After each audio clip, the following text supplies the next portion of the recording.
Ya makanya Nabi nanti ngendikan innamar riba finnasiyah. Ya innamar riba finnasiyah. Karena maksudnya riba itu normalnya memang gara-gara tempo. Makanya kalau suwun sinten mawon yang mencintai saya, usahakan sesuatu itu jangan nasiah. Kulon mboten sombong, kulon nganti sakniki belum pernah beli sesuatu kredit. Karena aku kiai. Maksudnya orang kerok ngaramno kredit, aku kiai. Keruwetan kan? Kiai kok ditanggal. Lucu kan? Orang wedi akhirat tapi wedi tanggal. Misalnya mobilku kok kredit itu kan wedi tanggal. Lucu kan? Nak kowe kan pantas ora pati kiai. Kan lucu kan? Wes lucu, boy lucu. Tapi ya ora haram. Haramno sampe ra di mobil. Tapi nak iso nak kiai terutama wong alim ya. Nak kiai rapate alim ra apa-apa. Nak sing alim-alim kan iman. Karena beda ya fungsinya ulama sama kiai. Kiai itu orang soleh yang harus kita hormati. Seorang kiai itu orang soleh yang harus kita hormati. Tapi biasanya kan nggak pati totokan hukum. Nah ulama itu pusing tenan. Takokane wong aneh-aneh. Wis aneh. Kemudian kadang ono wong dibojo nganti loro, sing lanang ku loro. Ya perkara ini gitu. Mengkonfirmasi pertama kata suaminya menceraikan, akhirnya sing wedok wani rabi. Waline wani ngrabekno. Jebule klaim bojo pertama tidak mencerai. Akhirnya kan dibojo loro. Lalu iddahnya itu iddah dari siapa? Itu zaman Sayyidina Ali wis ana pertanyaan seperti itu. Duka Sayyidina Ali. Sayyidina Umar zaman Sugeng ya ana pertanyaan seperti itu. Karena kita bisa apa coba? Kita di kehidupan masyarakat itu bisa apa? Artinya bisa apa? Rondo tadi wis dirabi wong. Ada informasi menceraikan. Lah anak rondo ayu sing Izaud Sani itu kok kan orang mengkonfirmasi banyak-banyak wis kebelet rabi. Lho beda nak setengah rayu, mungkin wong sempat ngecek tenan ta ora. Tapi nek wayu kan ono kabar rabi kan apa kabar ceraikan kan wis cepet to. Kok coba bayangno masyarakat itu gak santri. Siapa cepat dapat. Kita bisa berbuat apa coba? Wis kadung terjadi coba. Itu zaman Sayyidina Ali ada pertanyaan seperti itu. Bisa apa coba? Sayyidina Umar ya ada pertanyaan seperti itu. Makanya terus kita ini mikir masalah otoritas tolak. Siapa? Tentu Zaud.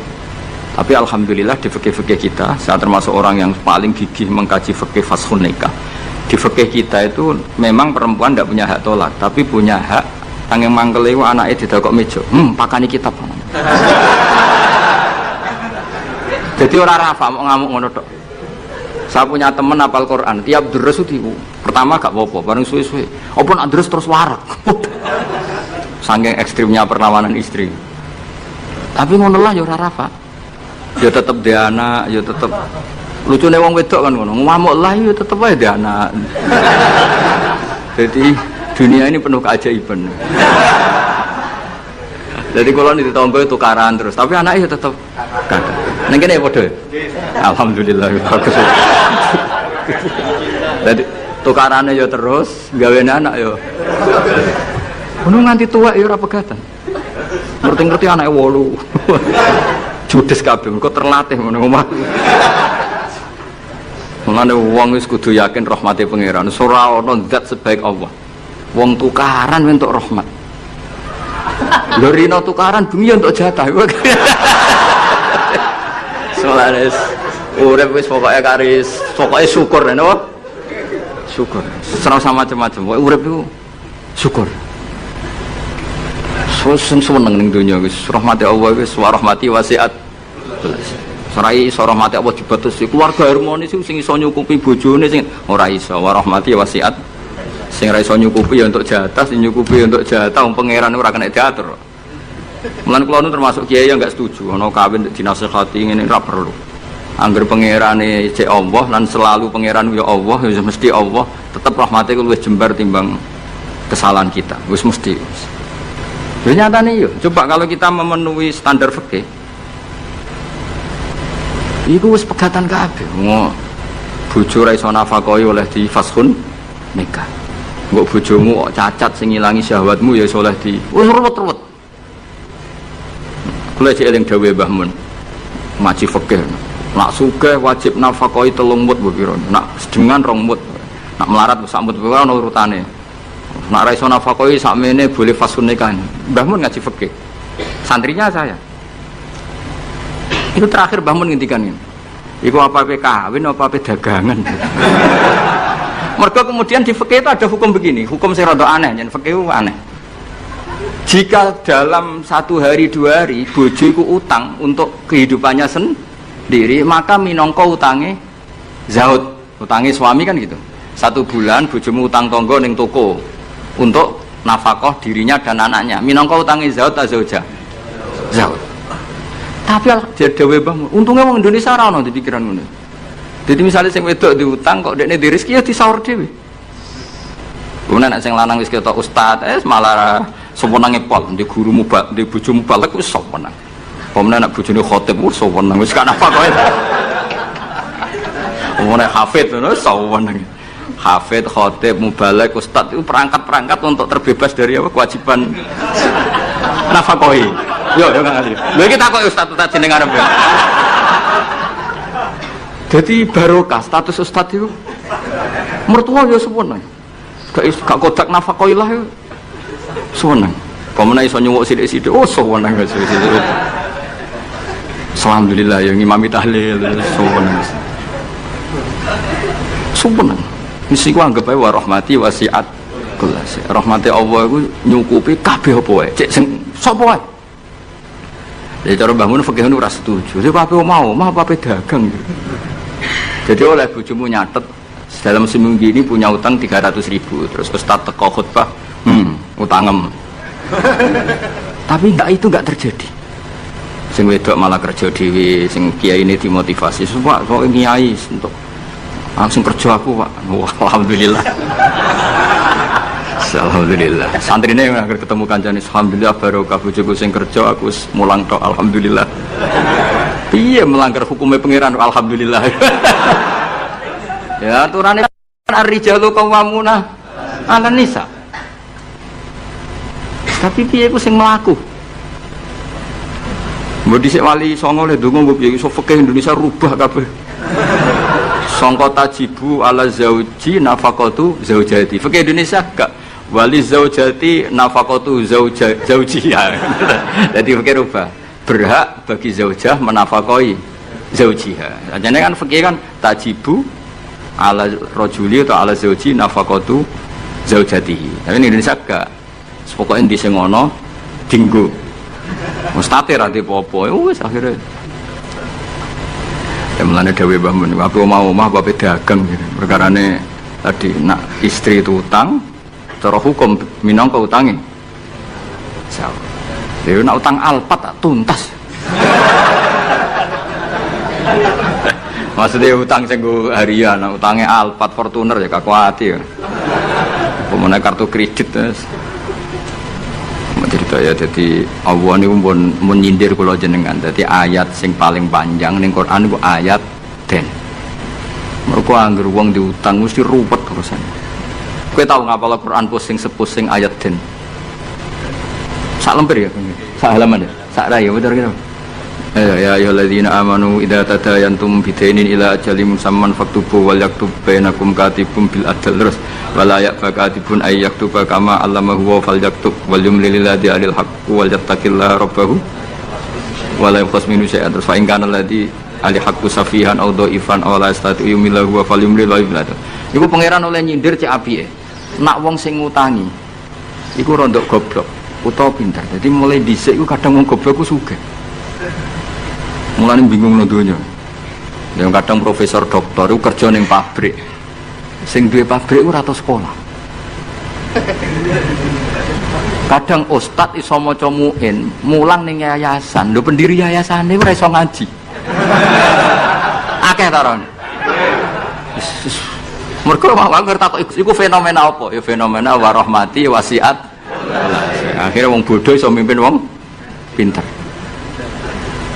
Yang iso maca muin, mulang ning yayasan. Mu anak buah.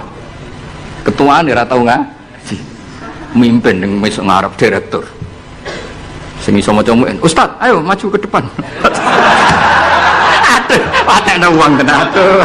Amit tenan. Peneliti ngono, doktor, profesor neng pabrik. Coba carikan obat yang bisa gini-gini. Carikan yang harganya murah tapi barangnya ada di Indonesia. Sing ngono iku ora tau sekolah sing ngarep. Profesor siap. Ini siap tok digaji. Wis pengiran wis donya wis iman sampai pengiran wis kabeh kersane pengiran ikhlasno wae. Wis ngono kersane pengiran wis ora usah. Mane sampai wong alim dhisik ono duwe siir. Siire ku rodok kacau, tapi kula apal siire. Mergo yo mangkel, aku mek siire ku mangkel. Ya mangkel kan, karena siire ku bully manusa, tapi ya gitu kan. Hadzal ladzi khayyaral anama qatibatan wa hadzal ladzi khayyaral anama qatibatan wa sayyaral alimaz zindiqa. Ngene awal iki. Kam akilin ayat madzhabi. Ada yang ditulis kam alimin, tapi kita baca yang kam akilin.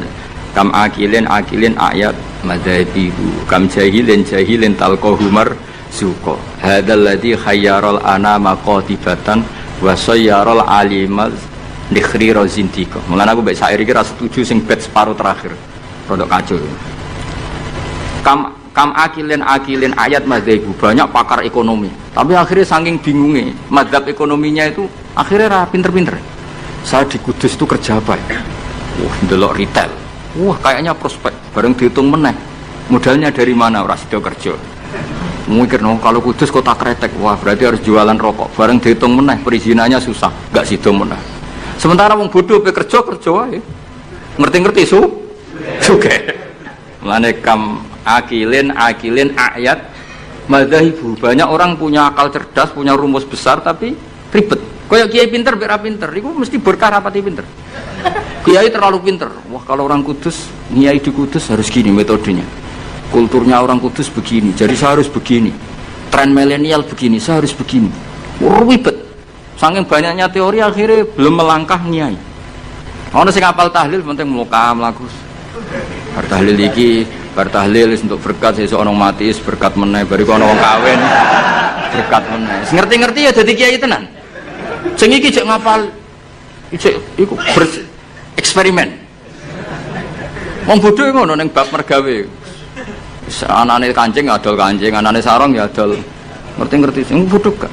Wong sing pinter kan gak. Saya bisnis apa ya? Bareng didelok sarong prospek, bareng mikir. Tapi kan orang beli sarong itu setahun 2 kali. Akhirnya rasido.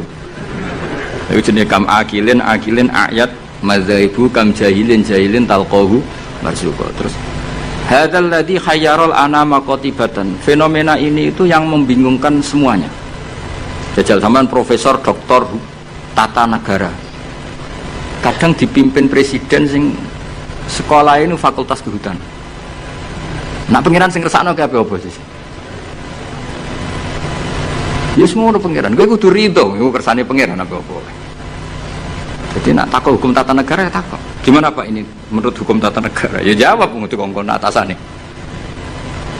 Dia ada bantah, jenengan yang presidennya malah dipecat malah repot. Kayak aku ketua yayasan menangan. Pak, golekno takbir sing olehno santri ditarik dhuwit. Semua alim golek takbir. Sing ketua yayasan santai wae. Wis ketemu Pak takbir. Nasib. Suku pangeran wis gak iso dilawan.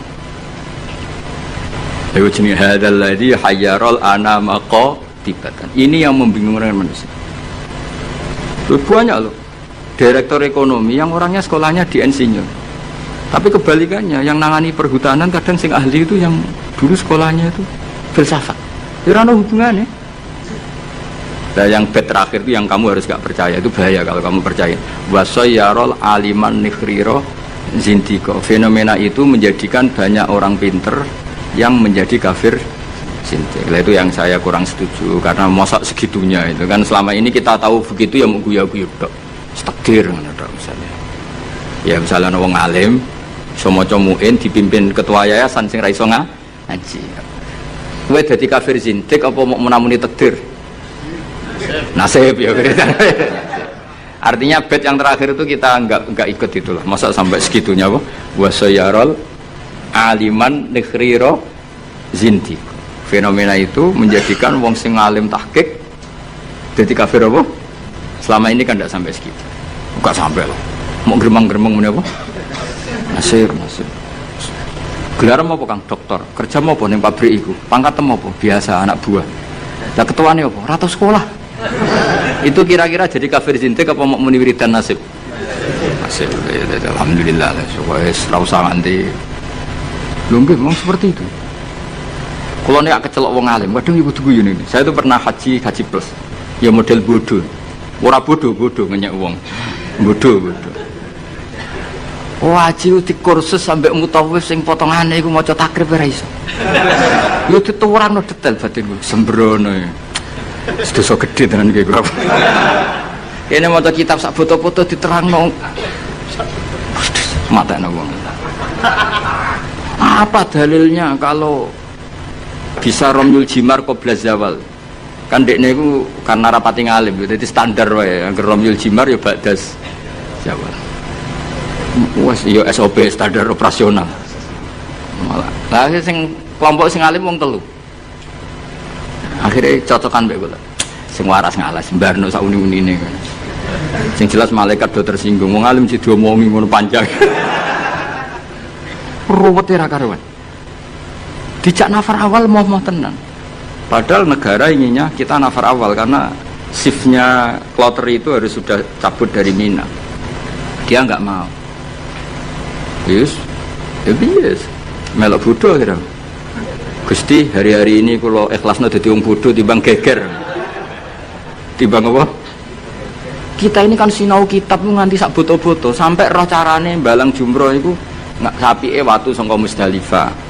Kita ini sebagai wong alim kan tahu-tahu tanya, apakah semua batu sah apa enggak? Terus sampean asal batu apa syaratnya harus dari Musdalifah? Lalu kalau batu bekas yang dipakai kemudian bekasnya boleh enggak dipakai? Kene pikirane wis tok kono SOP. Standar apa? Kan ribet. Senadepi wong bodho ribet. Kono posisi ketua rugu. Lah aku ya mau mikir, padha ngetokno ngalim malah dikongkon mimpin malah repot. Wis bayar kon mimpin, wis momok. Nah, akhirnya bodoh. Tapi wong jenenge wong alim kan yo tersiksa. Tersiksa loh Kang, dadi wong alim terus dijak bodoh, tersiksa. Ya beritanya mah petir. Petir.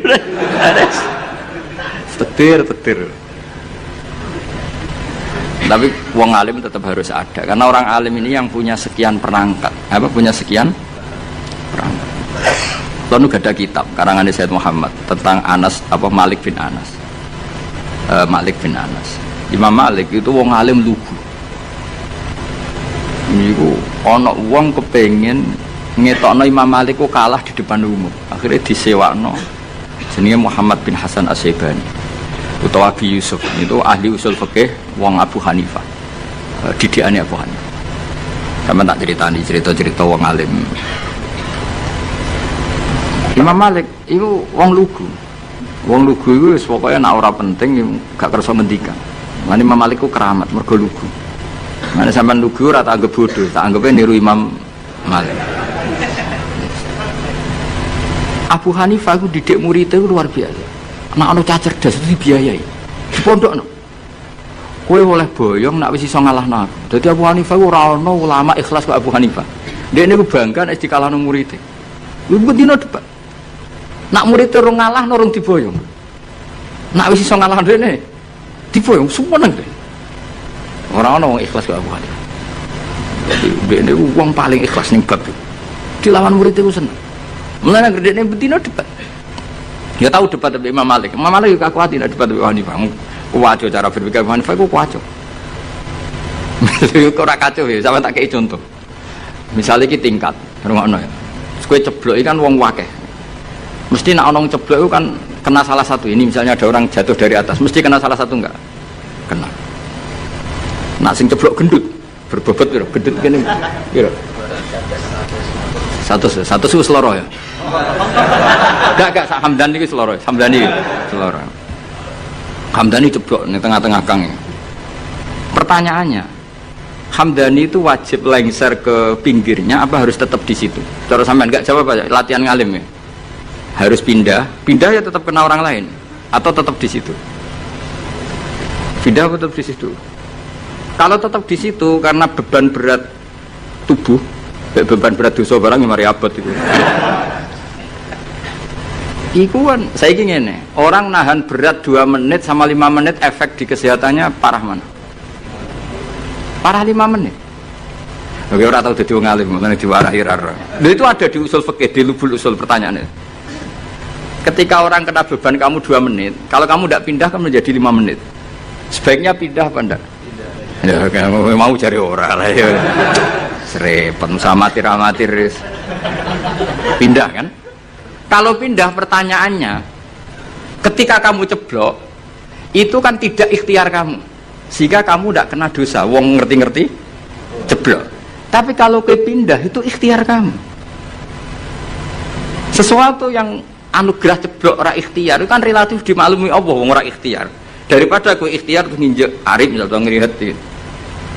Apa itu? Artinya gini, nak sing mbok pindahi iku gak ikhlas. Kowe yo kena keteratapan dosa wong iku wis ikhtiar. Nah sing pertama kan gremeng ra gremeng wong takdir. Ayo, okay. Milah pindah atau ora? Nak pertanyaannya seperti itu. Milah boten pindah. Lha iku debat Abu Hanifah mbek Imam Malik. Sesuai ngamuk Imam Malik. Agama ora ngarah repot ngono. Ngono kok mbok bakas. Kok Bapak saking petri Abu Hanifah iku. Kayak aku ngene lho. Kayak aku mbek sampean. Aku ya rodok Hanafi, rodok tapi ora. Timbang rodok Sarap atau rodok Hanafi. Kayak aku mulang kiai, Hamdani kan kiai, Kang Ali kan kiai. Apik mulang to ora? Cara aku apik ora pertama. Mergo perkarane wong kiai kok diulang kan terus kok manuk ketulup kan gak ngregani. Kiai salim keceluk kiai akeh sing nyucup terus mantuk-mantuk ning ngarep kuwi kan camah. Camah harga diri to, mosok terus dihormati wong julin ngarepe Gus Bak terus koyo manuk ketulup. Kan iso akeh. Nah, di bab iku mulang ora pati apik mulang kiai, mereka meruntuhkan harga diri, ya harkat dan martabat. Nek cara bahasa DPR marwah. Tapi nek ra diulang kiai-kiai latihan ini, kula bener bakas kiai liya, kiai latihan ini. Bayangin ini kan latihan gak ben. Iku yo goblok tenan wong pancen.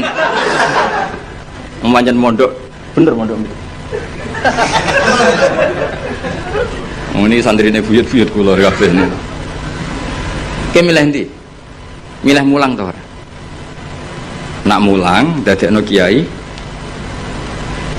kaya manuk ketulem. Kiai-kiai ngene iki lho ora kiai liya ora bakas kiai liya. Tapi nak ora diulang ya bodoh tenan. Oke, milih ndi? Nah, fikih itu selalu begitu.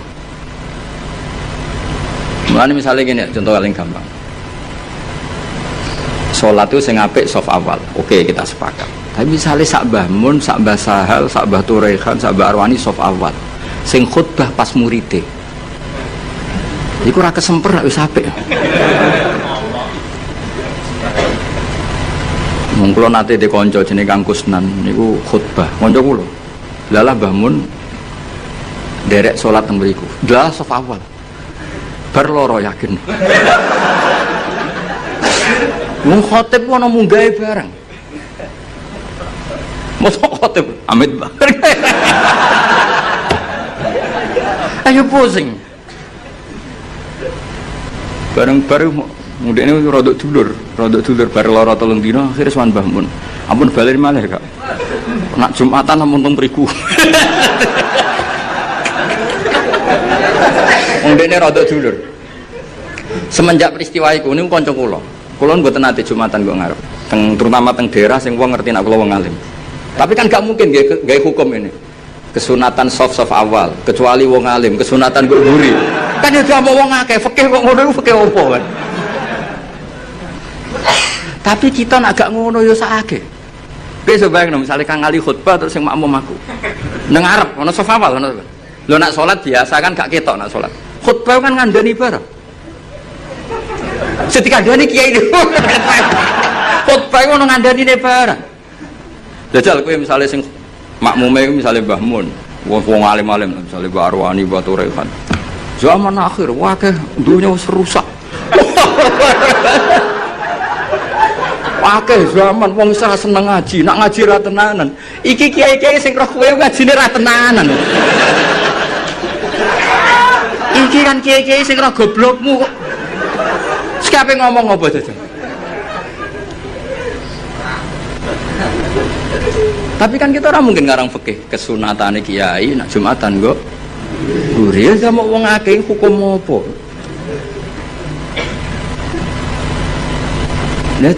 Nah, Abu Hanifah itu orang yang tertarik bakas muni. Imam Malik gak seneng. Standar Imam Malik. Standar artinya ya wis semua bakas ngono niku. Abu Hanifah sempurna. Senam otak itu sempurna. Mana Hanafi wis paling rileks wis. Jadi Imam Syafi'i kan jan separah. Cara kula jemben ke Imam Syafi'i iku wis ribet tenan. Ribet. Betul ribet ya, tak contohno kira Imam Syafi'i niki Ka'bah ya, tak contohno ngadeg. Ketokan kula niki kan Ka'bah. Terus kula teng Multazam wis bar niat tawaf. Rungokno, awas kena keliru. Apa menek salah tafsir kok tulis yo malah dosane. Wong ngaji rapati paham terus mbok tulis. Oh, bocah amatir-amatir.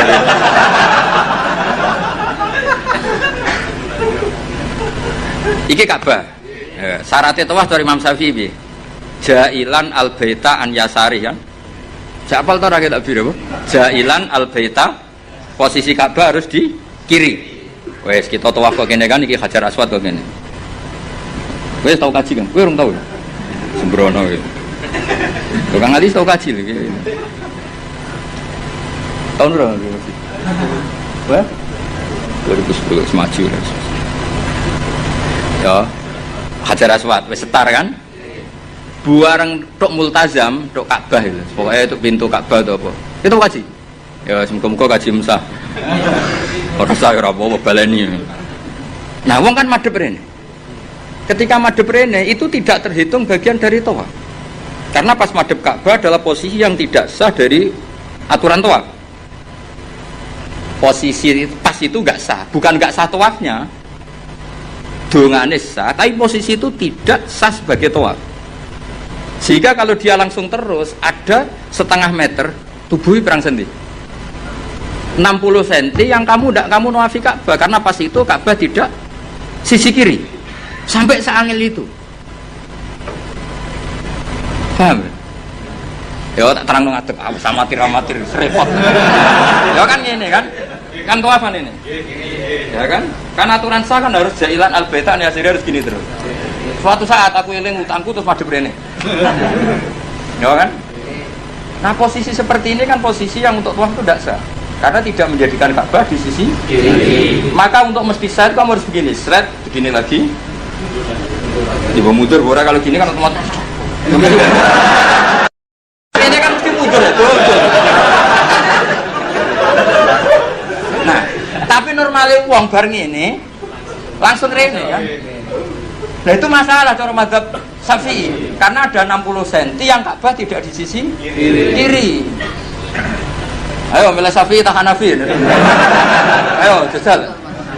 Ayo Syafi'i tahan Hanafi. Syafi'i. Lah pas intikal kowe paham nek iku ono mazhab. Enak weh.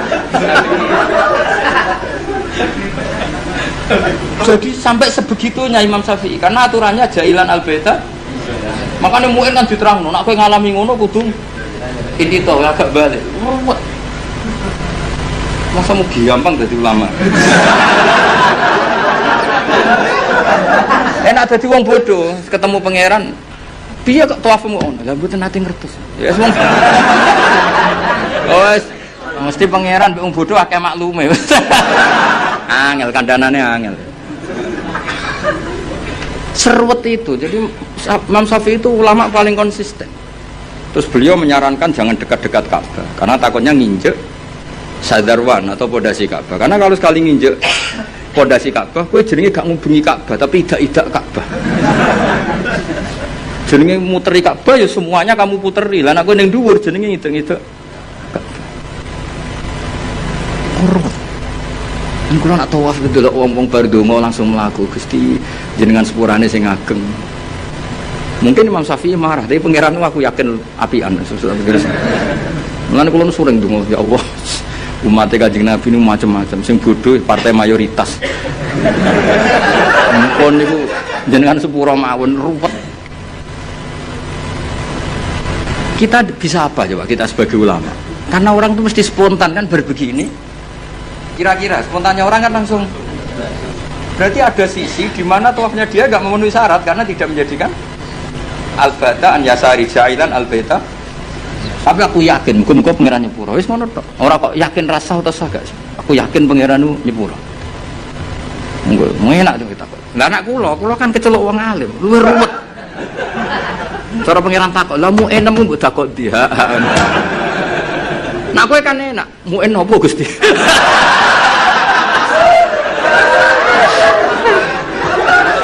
Aduh, pojoke ora roh.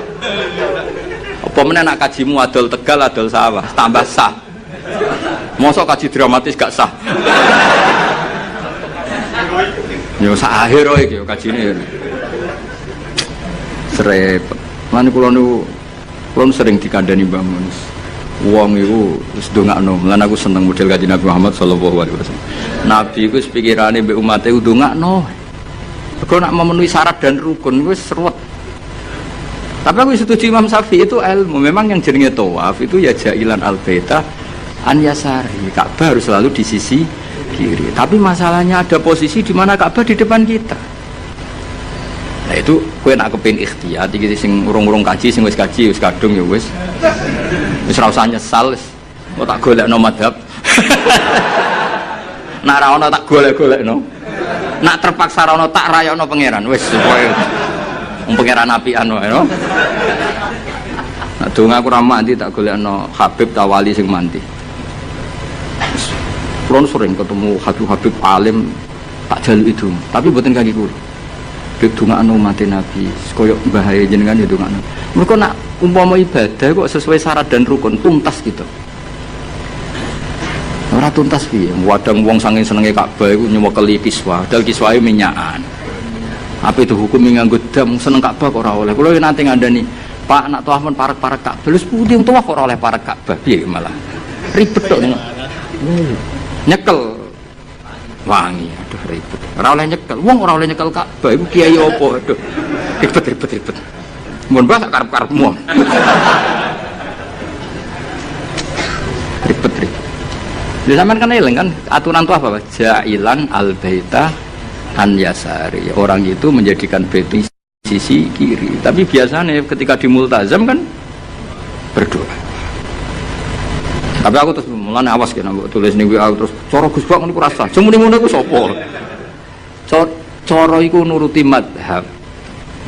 Garis dengan aturan jailan al-bait an yasari kan itu masalah. Masalah cara madhab. Tapi ini insyaallah cara Allah muga-muga ora masalah. Aja muni ra masalah ra ngukumi Allah. Muga-muga jenenge donga. Apa meneh pas donga ngene ya Allah, terimalah haji saya.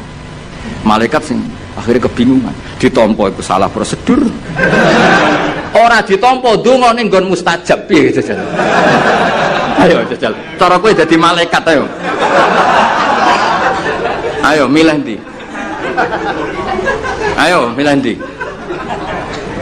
Ditampa iku nyalai prosedur, ditolak dekne donga ning nggon mustajab. Milih ndi guys dadi malaikat. Milih ndi ta? Oh, cara Jawa kabeh. Ya niki badhe niki ngaji mun libur Kang. Kula ape uzlah ngurusi kowe terus ruwet. Mboten jan adat kula wae nek Rejeb niku libur. Mengke Rejeb ruwah poso kula libur, mengke Syawal diumumno mengke ngantosi pengumumane Kang Ali. Ini maklar-maklar niki mengke sing umum. Mboten napa-napa maklar saya. Bahasa Arabe maklaru fuduli, apa? Jadi bae ana mustari. Lah wong ra bae ra mustari apa? Fuduli. Wa bai'ul fuduli la yasihu. Bae fuduli ora sah ya. Tapi atok ngono Kang biasa kan. Justru bagus. Ka itimat be amalu bagus. Ben itimat ambek fadhole Allah Subhanahu wa taala. Ya rumono tenan ya. Dadi ngaji ku mbek wong alim. Senajan wong alim itu ya manusia, tapi relatif jujur karena bacanya banyak, sehingga referensinya saya tuh baca Hanafi itu banyak sekali. Said Muhammad itu mazhabnya Maliki, tapi beliau sering cerita mazhab Hanafi. Karena itu satu-satunya cara untuk mentausiah, meluaskan pandangan, dan itu menguntungkan umatnya Rasulullah Shallallahu Alaihi Wasallam. Karena cara Abu Hanifah semuanya kurang apa, ini ya kecelok muter Ka'bah, mau sak mono wae, supaya kayak gampang wis. Kok ribet tuh? Sementing ora ijak-ijak Ka'bah menek-menek, sementing muter, wis kayak gampang. Iya, pokoknya ngono. Nah, kowe ngaku madzhab Imam Syafi'i terus. Imam Syafi'i lho kowe nek iso niat cara madzhab Syafi'i tak kei dhuwit. Kudu bareng no ta'yin ya. Bareng no niate salat iku apa, fardhu ta ora niku kudu dijelasno. Aja sedurunge A, mergo sedarane niat ku kudu sek muktaronan. Kudu sause A, kudu bar sedurunge Ra. Ya qasdul fardhiyah kudu. Iso ta ora kowe? Mulane wong waswas Syafi'i kan gara-gara itu. Akhirnya sampai disoal be wong tasawuf. Iku niat eling pangeran ta eling niat. Lho nate ditakoki wong tasawuf niku rada kurang ajar wong iku. Bareng tak terangno fikih ngono. Lalu kalau sholat itu Pak Bah, wong intelek-intelek itu ingat Allah apa ingat niat? Karena Allahu Akbar. Cara mazhab Syafi'i kon eling apa? Lho nak kowe eling sholat karena enggak cara mazhab Syafi'i di Allahu Akbar itu kamu harus menentukan duhurnya iya, asarnya iya, statusnya sholat. Nah kita kan usolli fardhu zuhri itu kan baru sebelumnya yang dikatakan niat kan harus mulai A itu. Iso atau lagi meraktekno? Gak iso. Paling was-was nyampaini wong itu. Allahu Akbar gak jauh. Ribet. Mana kalau nanti ditegur tiang, ini kisah nyata, Bapak. Kuwajo aja. Ono apa aja? Jogustur presiden. Jadi di sini ono aliran tertentu atau mazhab tertentu. Iku wong NU nak ujian ra lulus, mergo takoki. Bagaimana niat zuhur? Mbek wong NU dijawab sholli fardhu zuhri gak sah. Dicorek, diik. Niat ada di hati. Bareng Gusdur kuwasa. Ini jare wong iku tapi muga-muga bodoni wong iku. Bareng Gusdur kuwasa. Apa niat sholat zuhur? Kono jawab niat ada di hati. Diik. Sing bener sholli fardhu. Sing ceritane kanca kula, pegawai Kemenang. Gimana Pak Ba? Agama kok jadi begini? Warga sing ngetes iku mangkel tau dites gak lulus di sini. Suatu saat dia dijabat. Pertanyaan itu diulang. Ayo kita jawab. Bagaimana niat zuhur? Jawab. Sholli. Tapi kalau mereka jawab niat ada di hati. Nah sebetulnya kita sebagai wong alim kita loh, aku tok kowe lah sak wong alim kabeh. Kita sebagai wong alim kan yo ngerti. Wa yusannu atalafudzu binniyah, tapi nak niat tetep fil qalbi. Akhirnya Pak sing pegawai Kemenang ku tak omong. Mulane nak ngaji mbek wong alim, masih cara NU jenenge niat yo fil qalbi. Usolli jenenge talafut binniyah. Tapi kita kan kita lah ke melok goblok. Usolli fardhu dhuhri niat apa niat dhuhur saja ya ora. Niat itu tetep fil qalbi. Lah nglafatno jenenge wa yusannu talafut binniyah. Berarti pas muni usolli iku niat wa talafut binniyah. Talafut binniyah. Ya tapi sing ngalim detail niku sapa zaman akhir. Mungkin Romi cek tak kandhani.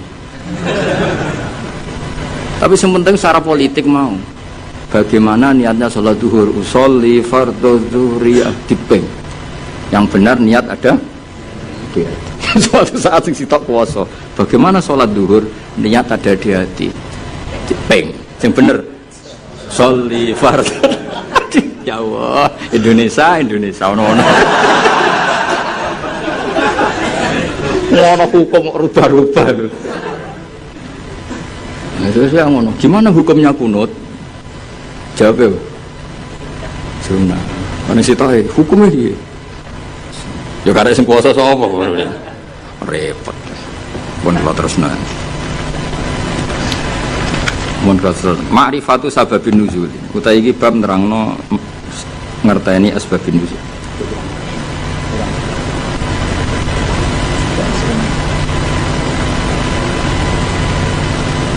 Adane.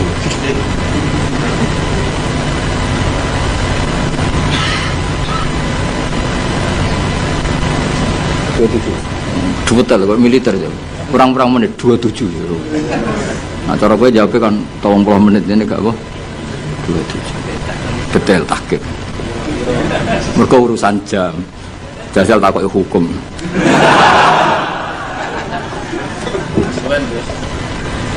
ma'rifatu sababin nuzuli hadihi ma'rifatu sababin nuzuli asbabu te sabab wae sabab ma perkara nazala kang tumurun apa Al-Qur'an Qur'an li ajlihi krana are sebab ana semaca nuzila kang tinturun apa Al-Qur'an Qur'an li ajlihi krana are sebab.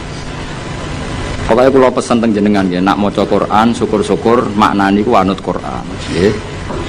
Maksudnya nak anut Qur'an ngeten nggih sampean maca nazala dirujukane Allah nggih angsal nazala nggih angsal. Mergo Qur'an itu ada 3 istilah yang resmi ada di Quran ya. Inna anzalnahu fi lailatul qadar berarti anzala. Ada istilah tanzil, wabil haqqi anzalnahu wabil haqqi nazal. Berarti yang pakai sulasi mujarrad juga dipakai Allah, wabil haqqi nazal.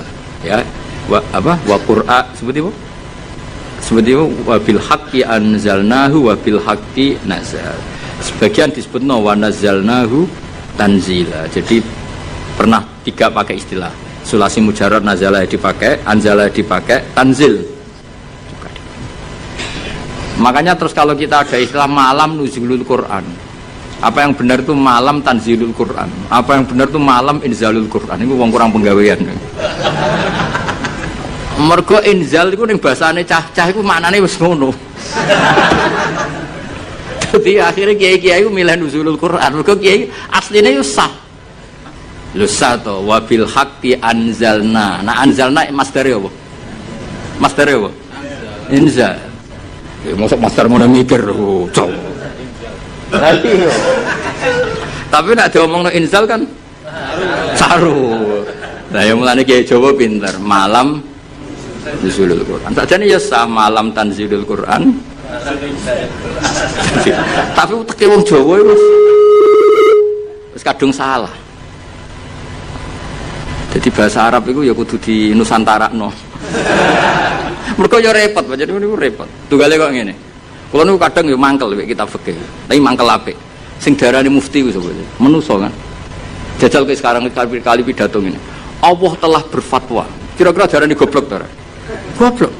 Padahal ku bener. Ya yastaftuna kaya qulillahu yuftikum fil kalalah. Ayo jajal maknani. Allahu ta'ala yufti ku paring fatwa. Jajal kayak misalnya dadi kiai pidato. Allah telah menfatwakan. Kira-kira dianggap goblok atau alim? Oh goblok mesti. Fatwa itu kanggo MUI, kanggo ulama. Nah Allah itu gak fatwa. Padahal ana ayat, qulillahu yuftikum fil kalalah. Coba afta yufti iftaan. Lan aku akhirnya malah goblok daripada resiko. Kalau dereng nate muni Allah memberi fatwa begini urung tahu. Padahal aku ngerti asline ngono kok oleh. Daripada darani goblok. Nah goblok tenan rapopo kan wis asli ya eling-eling ya. Jadi sebetulnya ngene kalau zaman ngaji teng sarang niku Mbah Mun guru-guru Mbah Mun sedanten putra-putrane nak maca iku wa nazala qauluhu ta'ala, kadang diwaca wa nuzila qauluhu ta'ala. Mergo tiga-tiganya dipakai nama wabil haqqi anzalnahu wabil haqqi nazal. Terus mufassir sing dadi geger. Mergo mufassir iku duwe pikiran na anzala iku jumlatan wahidah minallahil mahfuz ila sama'id dunya. Nak tanzil iku cicilan sangka sama'id dunya diturunno sesuai hasabil waqa'a, sesuai kejadian. Nah sing sesuai kejadian iki jenenge darani sababin nusul. Paham ya? Mulane angger sababin nusul iku mestine tanzil. Napa? Tanzil. Jadi sakjane iku ya sing bener iku malam tanzilul Quran. Mergo utawa kemungkinan bener malah malam inzalul Quran. Mergo kok Allah mahfud ila samaid. Ya, tapi daripada salah paham. Ya apa? Ya nuzulul Quran. Mulane kiai Jawa wis alim-alim tenan. Jadi milih sana kesodok sini, milih tengah-tengah malam. Sakjane lugat resminya ya 3 tadi napa? Anzala, nazala, nazala. Yo nak tanzil yo karuan kathah. Misale sing terkenal ning surat apa? Suara ya. Wa innahu latanzilu. Pokoke surat iku lah wa innahu latanzilu. Sak sing wa innahu latanzilu rabbil alamin nazala bihi ruhul amin. Ya kan wa innahu latanzilu ya ning Waqiah ya napa? La yamassuhu illal mutahharun tanzilum rabbil alamin. Nah mulane dawuh Mbah Mun kula ijek eling. Dawuh Mbah Mun niku anak cara kubu sebelah, mbok sebelah ndi ora ro. Iku nyekel mushaf, iku ora usah wudu. Mergo dekne iku berkepikiran la yamassuhu ilal mutahharun Quran sing ning Lauh Mahfuz. Quran yang di Lauh Mahfuz itu tidak ada yang menyentuh kecuali malaikat yang suci-suci. Jadi tidak ada hubungannya dengan praktek yang dilakukan manusia untuk megang Quran harus wudu. Cara pikirannya mereka gitu. Mereka sing ahli istihad maksudnya. Nak sing ning kene kan sanut, no? Ya iku cara pikirannya mereka, paham ya? Tapi kalau jeeling dawuh Mbah Mun, nak ulama-ulama tahqiq kaya Sayyid Abi Bakar Sato, Sayyid Zaini Tahlan, cara berpikir orang ngono. La yamassuhu illal mutahharun iku pancen Quran sing Lauh Mahfuz itu yang megang hanya malaikat yang suci. Tapi ketika sudah di kita iku rak tanzilun wis diturunno ke kita. Mergo tanzil itu diturunkan secara sedikit-sedikit. Artinya itu sudah hubungannya dengan kita. Mergo nak sing ning Lauh Mahfuz itu jenenge ora kitab tanzil tapi fi kitabim maknun. Rungokno ya. Jadi sing Lauh Mahfuz itu istilah resmine fi kitabim maknun itu bener la yamassuhu illal mutahharun. Tapi kenapa kita wudu? Mergo ning mushaf sing kita pegang itu hubungannya dengan kita. Mergo tanzilum birabbil alam. Itu Quran yang di kita apa yang di Lauh Mahfuz? Di kita, mergo wis ditanzil, wis diturun. Nah, karena yang di Lauh Mahfuz saja malaikatnya harus suci untuk memegang yang di Lauh Mahfuz, maka kita nginduk ketentuan itu. Jika indukannya harus aturan suci, maka diturunannya juga harus suci. Paham ya? Akhirnya kita duwe adat atau di hukum atau di ketentuan nak nyekel Quran gini apa? Wudu. Mergo Quran sing kita ini jenenge wis tanzilum mirabbil alamin. Nah, bukti kalau itu Quran yang sudah turun di kita terusannya apa? Afa bihadzal haditsi antum mudhinun. Itu sudah bersentuhan dengan kita apa enggak? Sudah terusannya ayat apakah dengan Quran ini kemudian kamu melakukan pembohongan? Berarti Quran yang di kita apa yang di Lauh Mahfuz? Di kita, karena Quran yang di Lauh Mahfuz tidak ada komentar macam-macam karena mereka tidak tahu. Paham ya? Jadi ben kira nang didalili wong langsung mantuk-mantuk. Oh itu Quran yang di Lauh Mahfuz. Ya Quran sing Lauh Mahfuz itu istilah fi kitabim maknun. Kemudian kita kudu seneng be ulama-ulama NU sing alim-alim kudu seneng. Sing ora alim ora usah mbok gedhingi, tapi aja dinut. Sing alim ya disenengi ya dihormati di nut. Nah sing ora alim ya cukup disenengi tapi ora usah di nut. Bloyer nak fatwa. Nak fatwa apa? Tapi ora usah mbok gedhingi, gedhe ngomong men iku dosa. Tapi dukung wong bodho fatwa ya repot. Ya eling-eling ya. Dengan Allah itu nomor satu itu syukur. Syukur itu di atas takwa. Di Quran itu ada fattaqullaha la'allakum tashkurun. Jadi takwa itu supaya ke derajat syukur. Kalau Nabi membahasakan kalimat thayyibah yaitu la ilaha illallah Muhammadur Rasulullah, itu kalimat yang otoritas kebenarannya itu absolut, pasti benar bahwa alam raya niki gadah pangeran ingkang asmanipun Allah Subhanahu wa taala. Tapi pengamalan niku, pengamalan la ilaha illallah itu harus ditalkin, diajarkan oleh orang yang spesialis ya, orang yang benar-benar mempunyai maslak. Maslak itu cara sampai kepada Rasulullah Shallallahu Alaihi Wasallam.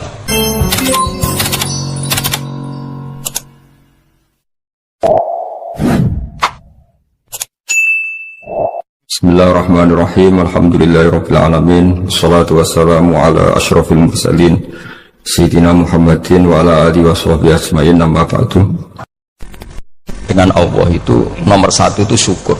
Syukur itu di atas takwa. Di Quran itu ada fattaqullaha la'allakum tashkurun. Jadi takwa itu supaya ke derajat syukur. Kalau Nabi membahasakan kalimat thayyibah yaitu la ilaha illallah Muhammadur Rasulullah, itu kalimat yang otoritas kebenarannya itu absolut, pasti benar bahwa alam raya niki gadah pangeran ingkang asmanipun Allah Subhanahu wa taala. Tapi pengamalan niku, pengamalan la ilaha illallah itu harus ditalkin, diajarkan oleh orang yang spesialis ya, orang yang benar-benar mempunyai maslak. Maslak itu cara sampai kepada Rasulullah Shallallahu Alaihi Wasallam. Kalau tersemut ketika Mbah Mun sering ngendikan ihdinas siratal mustaqim siratal ladzina an'amta 'alaihim. Terus uniknya di surat Fatihah itu, ya Allah tunjukkan kami ke jalan yang benar. Itu bukan sirotoka jalan jenengan, tapi siratal ladzina an'amta. Saya masih ingat betul ketika Mbah Mun ngendikan Allah itu mboten saged ditiru. Wong Allah mboten dahar, mboten ngombe, mboten tidur. Sing saged ditiru niku nggih padha-padha manusa, sehingga disebut ihdinas siratal mustaqim siratal ladzina. Maka dalam disiplin ilmu sanad itu sampai ada kalimat ekstrim, man ta'allama bila syekhin fasehuhu setan. Itu tidak main-main ya. Artinya ketika orang lain menuduh dunia kiai katanya terlalu kayak kerajaan kecil, santri tidak pernah ngeritik, itu keliru. Sebetulnya memang aturan ilmu itu diantaranya untuk ilmu agama itu harus pakai apa? Sanad. Ini apa? Ihdinas siratal mustaqim siratal ladzina an'amta 'alaihim. Jadi untuk mengikuti jalan Allah niku harus mengikuti jalannya orang-orang yang telah engkau beri nikmat. Telah itu artinya finish. Finish itu artinya sudah meninggal. Saya masih ingat betul kalimatnya Mbah Mun, kalau kamu mengikuti orang, kalau ingin kebenarannya permanen, ya yang sudah meninggal.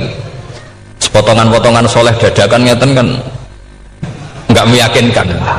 Pas ngaji gayanya kayak wong soleh, enggak mulai kumat meneh, soleh meneh, kumat meneh, itu kan nggak meyakinkan. Istighfar gini nangis, karek nonton dangdut gini nyesal.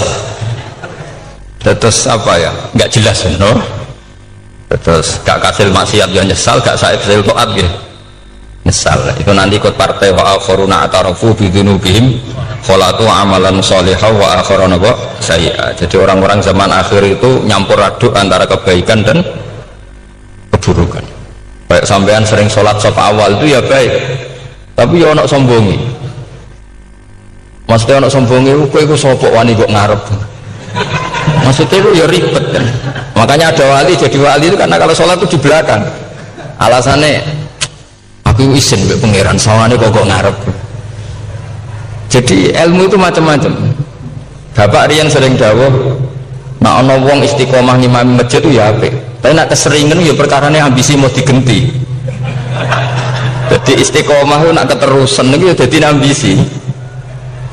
Mulane gak jelas ngimami masjid terus istiqomah apa mau digenti. Artinya apa? Hidup ini gak jelas. Justru gak jelas itu bagus karena ketok manusane, napa? Ketok manusane. Sehingga dalam ilmu fikih itu lucu. Kalau cerita wali-wali top Abdullah bin Umar niku semadzhab dengan Abdullah bin Abbas. Mboten seneng urip teng tanah haram. Ketika banyak ulama, banyak sahabat senang hidup di tanah haram, alasannya sholat di tanah haram itu seperti 1000 napa? Sholat. Tapi yang dipikir beliau bukan sholatnya, maksiat di tanah haram juga lipatannya sama. Maka rumahnya Abdullah bin Umar itu pas yang berbatasan. Nak sholat di bojone tanah haram, nak tukaran metu. Jadi ono area tukaran itu dikondisikan steril. Jadi masyhur itu. Jadi beliau nak lagi mesra mbek bojone wiridan teng tanah haram, nak tukaran metu sik. Baru tukaran secara meyakinkan karena sehingga kita di Indonesia sebenarnya punya sisi yang luar biasa karena kita tidak maksiat di tanah haram. Jadi bisa saja kita ini orang keren karena tidak pernah maksiat di tanah haram. Walaupun saya nggak tahu kaji atau umroh tambah keren karena nggak pernah maksiat di. Karena banyak juga orang yang nangis di Masjid Haram jebule ngenes, kamu nangis sing elek bojoku tok. Wong Turki wayu, wong Pakistan wayu. Bareng roh bojone elek wireng pesek. Terus nangis, ya Allah, sakmu nangis sing elek kok bojoku tok. Nah, berhubung wayah haji dikira itu religius, napa? Akhirnya sing wedok gak terima, sak menaki ganteng kabeh sing elek kowe tok.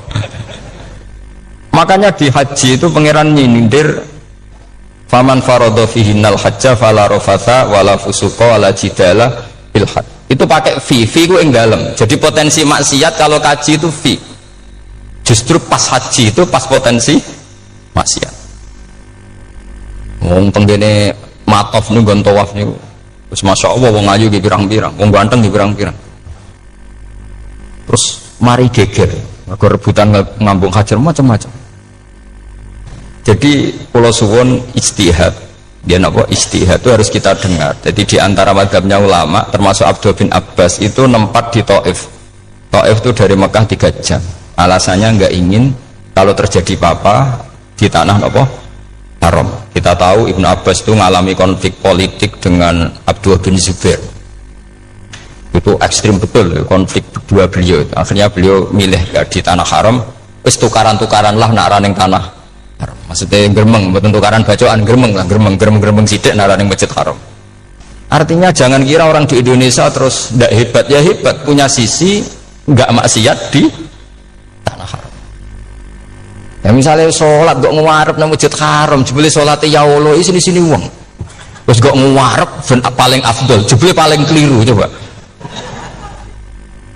Mulai takbir yo keliru plus seudon. Haji Indonesia nu nak sofa walu niate rada elek. Sudah sih mau coba bismillah tau ora tau tak go ngarep gitu. Oh yang kesekian kali ditanya gitu. Jadi niate go ngarep lu kepen ngetes sudah sih mau coba bismillah tau ora. Lha ngapain wae salat atau wae seudon. Bantah-bantah. Aku krungu dhewe tau kok ngarep pancen ra maca.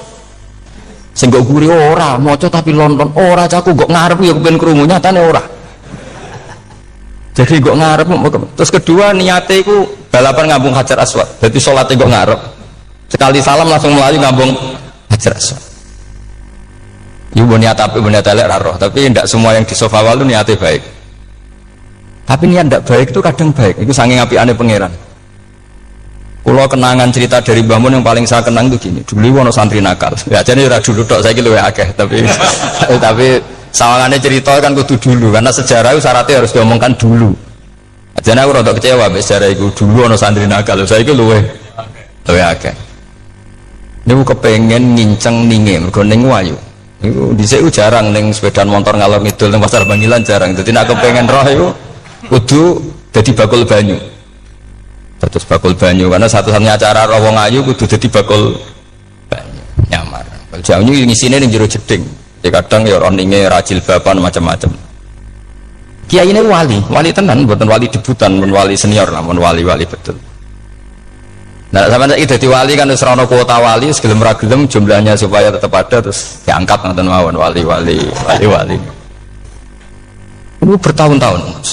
Kiai ini ngerti, seneng mergo digratisi, dikai rego murah. Kiai ini ngerti nek iku niate elek. Suatu saat gak ada perkembangan, santri ini mulai gremeng karena gak direspon. Diceluk ke kiai ini. Pentok anakku, nggih yai. Kowe salat ning Masjid Haram saf awal 40 dina jamaah mbok saf awal. Nggih yai. Kok bar tak rapekno anakku. Nggih. Suweneng salat. Hari pertama ya demi dapat istri, hari kedua terus sesuai aku ini aku nyaman.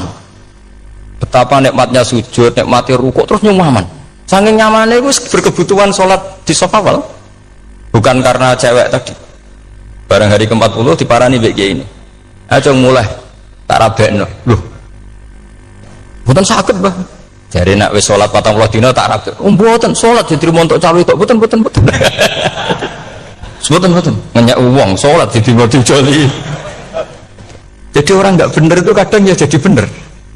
Jadi wali kadang daftarnya lewat bakul banyu, kadang rodok delok wedok sidik-sidik, tapi nak pangeran ngangkat kira kurang coro. Jadi wali can iki. Akhirnya kiai ini sing nangis. Cung gelem lek cok kamu pede mantu. Iki gak gelem tenan. Ngenyak uang sholat diterima dijoli. Oh itu luar biasa. Terus malah nanti ngaji ya. Terus ngaji talqinul fikri bahwa pada akhirnya yang paling dhuwur teng hadhihi dar la ilaha illallah. Nah saya punya trik punya trik, punya cara untuk sampean supaya la ilaha illallahnya itu sah dan meyakinkan. Nah, cara hakim itu sah dan kitab yang sering dibaca Mbah Mun diantaranya untuk kalimat itu kitab Zadul Ma'ad. Iku nak nerangno la ilaha illallah niku luar biasa. Itu kitab kesayangannya Sayyid Abdul Al-Haddad. Beliau ngendikan diantara kitab kesukaan beliau selain Ihya itu kitab Zadul Ma'ad. Itu beliau kalau ngendikan bihadihi, ya maksudnya bihadil kalimah ussisatis samawati wal ardu. Jadi langit bumi dibikin. Jadi beliau mulai berpikir pertama gini, surga dibikin dengan segala kemewahannya itu bagi yang tasdek liman saddaqa bila ilaha illallah wa liman amana bila ilaha illallah. Neraka yang dibikin sebegitu ekstrim sampai anak wong dicemplung no ngenteni 70 tahun lagi ceblok. Wah, itu ora kebayang carane gawe. Entakno bego kan itu. Jadi barang nak diceblokno ning neraka itu cebloke tok ngisor ngenteni pinten? 70 tahun. Makanya kemungkinan keluar dari neraka itu kecil. Nah, agak untuk syafaat itu kecil. Wong wis ora iso kebayang kan? Itu pun diciptakan untuk yang menolak. Jadi surga dibikin ya lihadil kalimah, neraka dibikin juga lihadil kalimah. Jadi hadil kalimah itu mizan, ini ukuran. Yang nerima masuk surga, yang menolak masuk neraka. Hisab juga gitu, ada hisab itu ya karena kalimat la ilaha illallah. Orang kafir itu nanti tidak dihisab. Nah cara Ibnul Qayyim, adosnya nggih ngoten. Ulaikal ladzina kafaru bi ayatina wa rabbihim wa liqaihi fahabitat a'maluhum fala nuqimu lahum yaumal qiyamati wasna. Ya lucu tuh, masuk Fir'aun dihisab kan sekarang rokok kan, jadi hisab itu nanti itu yang nggak jelas-jelas. Makanya sama hati-hati, itu potensi dihisab. Jadi yang jelas itu ada hisab. Masuk kanjeng Nabi dihisab kan tidak mungkin. Nabi Ibrahim masuk dihisab, Fir'aun masuk di, karena yang jelas surganya tidak dihisab, yang jelas nerakanya juga nggak dihisab. Dan nak sing pengajian yo teko, dangdutan yo teko lah ini yang ini yang itu.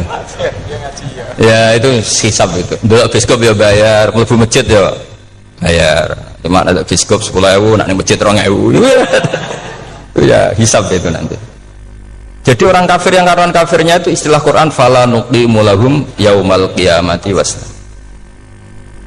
Nah, artinya ada hisab juga kalau ukurnya la ilaha illallah. Terus wabihadil kalimah bu isatir rasul, karena kalimat ini rasul diutus untuk melatih la ilaha illallah. Jadi kalimat ini luar biasa. Tapi setelah jadi tahlil terus yang mau coba ngantuk berjumlah kakean kan, terus akhirnya gak sakral. Akhirnya la ilaha dikomentari suwi temen. Pemenang nak sing mimpin tahlil wong tuwa terkenal suwi, lagi tahlil dipimpin mbah niki sing guri mesti sambat wah suwi mesti. itu kriminal kita, itu kesalahan kita. Kalimat yang harusnya jadi tolok ukur surga neraka itu ukurannya kalimat itu, kemudian kita nganggap kalimat itu sebagai kalimat yang apa? Prop itu sudah sampai ya. Makanya kalau suwon sing mimpin tahlil sudah suwi-suwi lah. Bismillahirrahmanirrahim ping telu hadir terus bar. Niku semua ijazatnya hanya 3 kali itu kok udah dipirang-pirang niku. Tapi nak la ilaha illallah tolong gak hadir ya tak baleni nah jadi 6. Kok gak hadir jebule ping 1000 pun ndak hadir lah, ini yang masalah. Terus kalau waca ndak ini supaya sampean ngerti kalimat itu menjadi kualitasnya bagus ndak itu karena cara pandang. Itu tadi kalau sampean mikir surga dibikin semewah itu dengan fasilitas bidadari secantik itu, semuanya kelas A, itu ya bagi yang menerima la ilaha illallah. Neraka dibikin se ekstrim itu juga bagi yang nolak. Jadi ini kalimat pembeda, makanya kalimat haqqin 'alaiha nahya wa 'alaiha namu. Terus wa biha wa 'alaiha. Ijazah kene usume usum. Wa biha wa 'alaiha. Tren ini kene wa 'alaiha wa biha. Wa biha apa wa 'alaiha? Enggak yang di sini umumnya. 'Alaiha nahya wa 'alaiha namut. Wa 'alaiha wa biha. Wa 'alaiha wa biha. Oh berarti orang jelas prinsipnya, gak jelas. Jadi kalau suwon Mbah Mun sepuh-sepuh niku fi akhiri hayati nu sering maos talqinu dzikri, karena memang beliau ingin di akhir hayatnya juga kita semua nanti di akhir hayatnya semuanya min ahli la ilaha illallah Muhammadur Rasul. Dan itu dimulai dari sesuatu yang sangat-sangat ilmiah. Yaitu tadi dimulai kenapa surga dibikin untuk sing iman la la ilaha illallah. Kenapa neraka dibikin? Untuk yang menolak la ilaha illallah. Kemudian Rasul diutus untuk melatih la ilaha illallah. Nanti ada azab ya karena menolak la ilaha illallah. Ada maghfirah karena yang terima la ilaha illallah. Makanya istighfar, kalau cara oleh istihad, niku istighfar itu setelah la ilaha illallah cara kalau oleh istihad. Di beberapa Indonesia itu thariqah punya istighfar dulu baru la ilaha illallah. Tapi banyak ulama yang berpendapat dibalik. La ilaha illallah dulu baru. Karena istighfar itu didengar Allah itu setelah tauhidnya benar. Ini cara madzhab Abul Hasan apa? Asyadili, yaitu fa'lam annahu la ilaha illallah baru wastaghfir li dzambika ai li hadil kalimah. Karena orang bisa dimaafkan itu berdasar kalimat la ilaha illallah. Misalnya begini ya. Orang kafir itu kafir terus sampai 70 tahun. Sekali melafatkan la ilaha illallah itu yughfar lahum ma qad salaf. Jadi kullil ladzina kafaru iyantahu yughfar lahum ma qad salaf. Artinya orang kafir itu belum pernah tahlil, belum pernah istighosahan, ya belum pernah istighfar, tapi sekali melafatkan la ilaha illallah secara sah langsung yughfar lahum ma qad salaf. Berarti dulu mana la ilaha illallah sama istighfar untuk kepentingan dimaafkan Allah? La ilaha illallah cara madzhab Abul Hasan Asyadili, karena alasannya wong kafir sing kafir wae tanpa istighfar asal kalimat la ilaha illallah benar langsung yughfar lahum maqad salaf. Jadi cara pikirannya Abdul Hasan Asyadili itu la ilaha illallah yang benar dan kamu baru istighfar nanti insya Allah pasti dimaafkan bihaqqi la ilaha illallah. Jadi fa'lam annahu la ilaha illallah baru wastaghfir li dzambika ai bihadil kalimah, karena sahnya istighfar setelah kalimat ini sah. Itu orang kafir yang kafir berpuluh-puluh tahun itu langsung diberi bonus sama Allah yughfar lahum ma qad salaf. Nah, ukuran iyan tahu pakai apa coba? Hei para wong kafir nak kowe mendo sangka kekafiran, ukurannya pakai apa? La ilaha illallah. Sekali la ilaha benar langsung yughfar lahum ma qad salaf. Makanya ketika ya Ja'far Shadiq, Sayyid Ja'far Shadiq beberapa lama arja ayatin fil Quran adalah qulil ladzina kafaru iyan taru yughfar lahum ma qad salaf. Ketika mau kan apa siswa malaikat dia wong kafir 70 tahun Gusti mau celek lu pisan langsung jenengan sepuro mosok kalau imam tahlil buatan jenengan sepuro ya tapi masalahnya nak malaikat tapi kowe golek wajib lah iku semare perkara iku semare masalah kan perkara yang pasti mulai masalah nah sing gure malah meneh tapi kowe mau celek lu ambek gremeng mergo kesuwen dan nak kesuwen wong gremeng sing dosa sing tahlil apa sing gremeng sing tahlil ya melok dosa kok kesuwen sing gremeng dosa wong kalimat thayyibah kok digremengi. Nah terusno sing ngundang ya melok dosa pisan ribet kan. Ya ora ono fikih ngono ya ora ono. Maksudnya kula cerita daripada rawan dosa ya mendingan la ilaha illallah sing ora gremeng. Carane piye? Sing mimpin ya sing fasih sing cepet. Yen insyaallah. Oh teng desa kula anggere muni tahlil ben Gus Wak seneng kabeh. Mesti cepet. Jamin mesti cepet. Kalau ya sering ngomong, aku cepet lah lu mati sing suwi ya. Mergo suwi mari dosa gremeng ya perkara. Lagi kan dosungkan mek kula. Lah teng adat masyarakat kan nggih sampai Gus sampai anak kiai kan sungkan dadi kiai-kiai sing tua-tua akhirnya malah cepet. Dan ini harus diilmoni. Saya ulang lagi ya. Sebetulnya dalam thariqah Syadziliyah itu la ilaha illallah dulu baru istighfar. Alasannya apa? Sihatul istighfar itu ba'da sihati la ilaha illallah. Jadi dia bawa ke qulil ladzina kafaru iyantahu yughfar lahum ma qad salaf. Saiki intiha anil kufri, berhenti kekafiran dengan kalimat apa? La ilaha illallah. Itu langsung yughfar lahum ma qad salaf. Dan Allah ngendikan fa'alam annahu la ilaha illallah baru wastaghfir lidzam ai bihadil kalim. Artinya gini, bisa saja istighfar kita itu tidak didengar Allah karena tauhid kita tidak pernah benar. Mau ngelafat notok tapi tauhidnya tidak benar.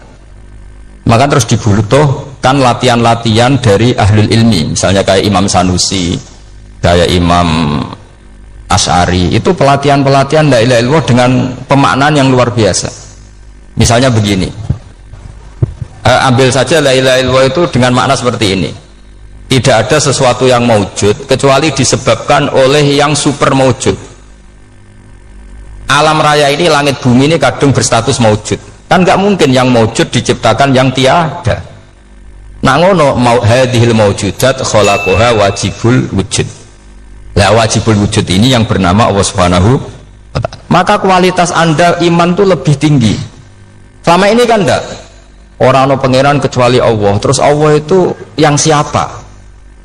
Ya Allah yang siapa itu harus kamu berani mensifati. Allah belum pernah menceritakan dirinya di Quran kecuali beliau dia mensifati zatnya. Saya adalah sing khalaqas samawati wal arda misalnya.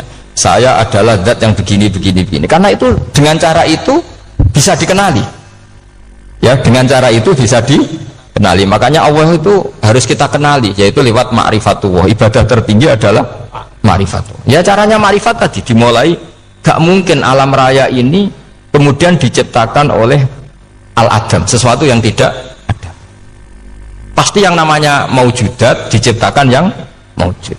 Karena maujud ini maujud pencipta harus super. Nah, super itu bahasa Arabnya wajibul wujud. Karena pencipta harus awal. Gak mungkin Fir'aun itu Tuhan lahirnya di bumi, berarti dulu buminya ketimbang Fir'aunnya. Tuhan-Tuhan yang lain juga begitu, masa dulu buminya ketimbang Tuhannya. Makanya Allah pasti Tuhan betul karena bersifat awal, bersifat qadim. Nah kalau kamu mulai latihan gitu, iman kamu itu bil bayyinah, dan syaratnya iman yang benar adalah bil bayyinah. Bayyinah itu jelas welo-welo. Makanya semua nabi memaklumatkan diri, qul inni ala bayyinatim mir rabbi. Lam yakunil ladzina kafaru min ahlil kitab wal musyrikin munfakina hatta ta'tiyahumul bayyinah. Jadi kamu harus punya otoritatif kebenaran sing sampai welo-welo itu layak balus syakka wal irtiyab, sudah agak bisa ragu lagi. Nah saya khawatir kalau kita sudah tidak ngaji seperti ini, la ilaha illallah itu mau rutinitas. Pemenang nak kasiat ribet meneng. Nak diwaca 1000 kasiat ini, nak diwaca 2000 kasiat. Wah itu ngawur lagi.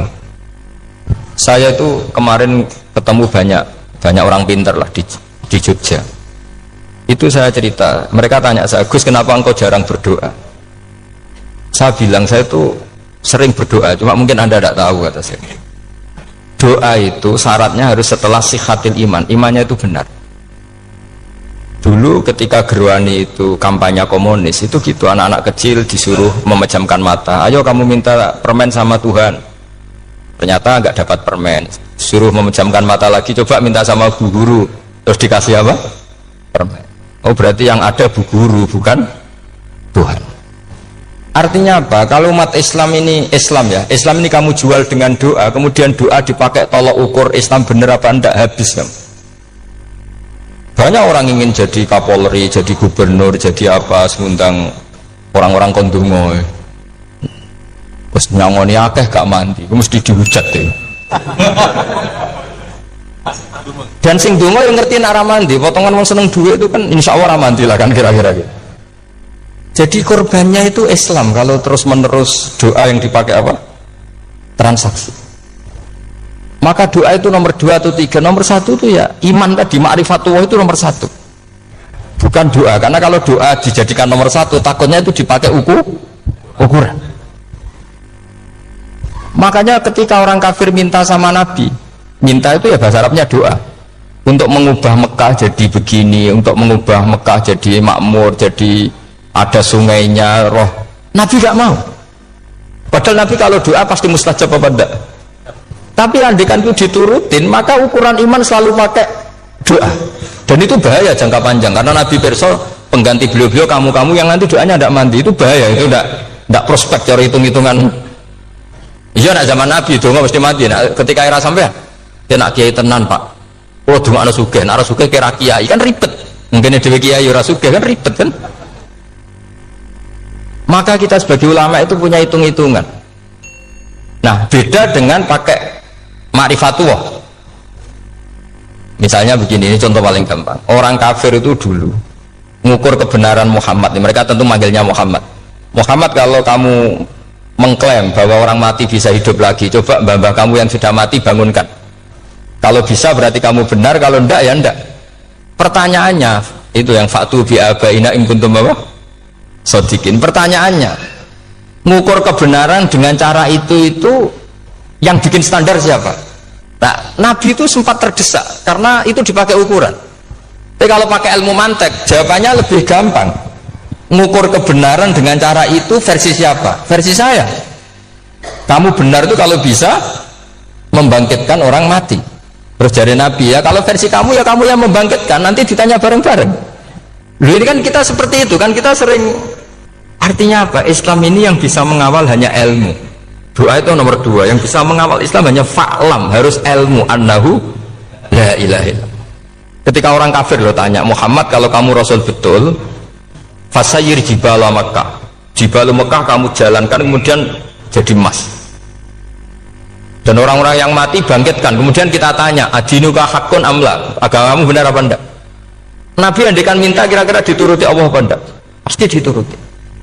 Tapi masalahnya, masa menunggu itu? Masa Allah menjadi Tuhan nunggu itu? Allah selalu Tuhan baik orang percaya atau tidak. Makanya Allah tidak mau nuruti, karena itu jadi problem jangka panjang.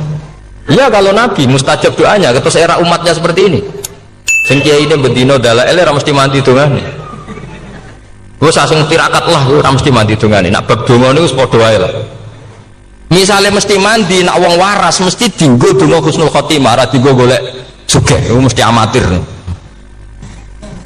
Nah masalahnya nek dinggo husnul khotimah bagi mereka yang kedonyan ya gak ngefek, dianggap tidak prospek. Panjang kan? Makanya itu pinternya Nabi nomor 1 itu al ilmu fa'lam annahu la ilaha illallah. Lagi wastaghfir li dzambi.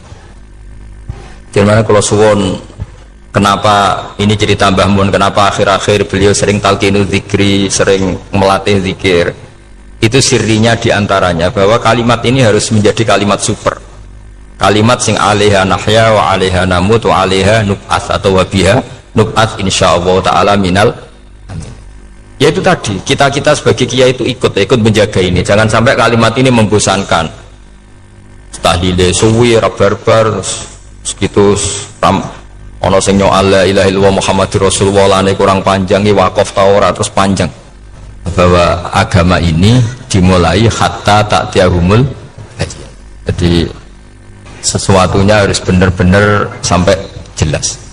Orientasi para ulama dulu itu cara menerangkan la ilaha illallah itu sampai difahami an bayyinatin. Makanya semua nabi memaklumatkan diri kul inni ala bayyinatin mir rabbi.